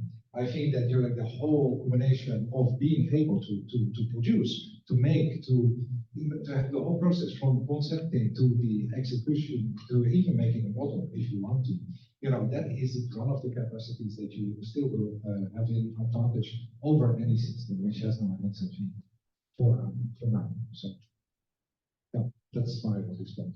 Yeah. I'm thinking this out as Angeliki, so it may not be the most articulate, but it's part of the everyday act of the human condition, the creative art. So in reading the book, it's a creative art. It's not passive at all. Okay. In finding this abstract and thinking about that abstract extrudes is a creative art. In nearly putting in saying human extension, that's a creative act already. There's creativity in the words he uses to put in the machine. It's a creative art. All these are creative acts. We control this creative act. It's really up to us how we would be able to use any software, any tool, any possibility. So to me, this is implicit in the way we are on the world. And maybe that's the reason why it has not been discussed at all, but it's really a creative act from the beginning to the end. I don't agree at all that we are actually doing something completely different now and we're going directly to humanity better than afterwards. It's completely the same to me with different tools. And now so you can get atmospheric, just put in the prompt. Yeah. I tell you, it's very straightforward, and you would not know it was done by a machine. It's kind of astonishing. The question of creativity is like it's a can of worms, okay? First of all, the term creativity was only invented in 1929. It's a relatively new concept. Now, there are two positions on this, basically. One is one that Memo Atom and a few others take, that the machine is being creative and the human being is creative. I personally don't think the machine is being creative at all. And I don't think humans are being creative either.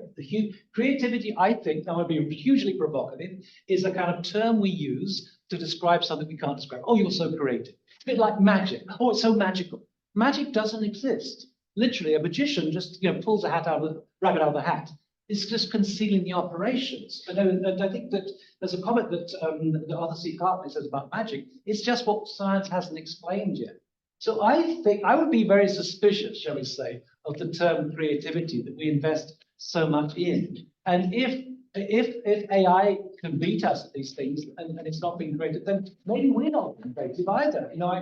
That's a challenge. I don't know. I think it needs to be questioned. That's all I would say. We can't use it as though it's always there. I'm a skeptic, shall we say? It will take a lot of creativity. Just turn it off because You said it last. Turn it off. They're exploring. Turning off of the microphones, we end this event, but we don't have the conversations. So this was obviously the beginning of a much larger, let's say, train of thought. Continuing on Monday with the workshop. For those. For those who are. Yeah, we were here. Not all of you. Claps. Claps. Yeah.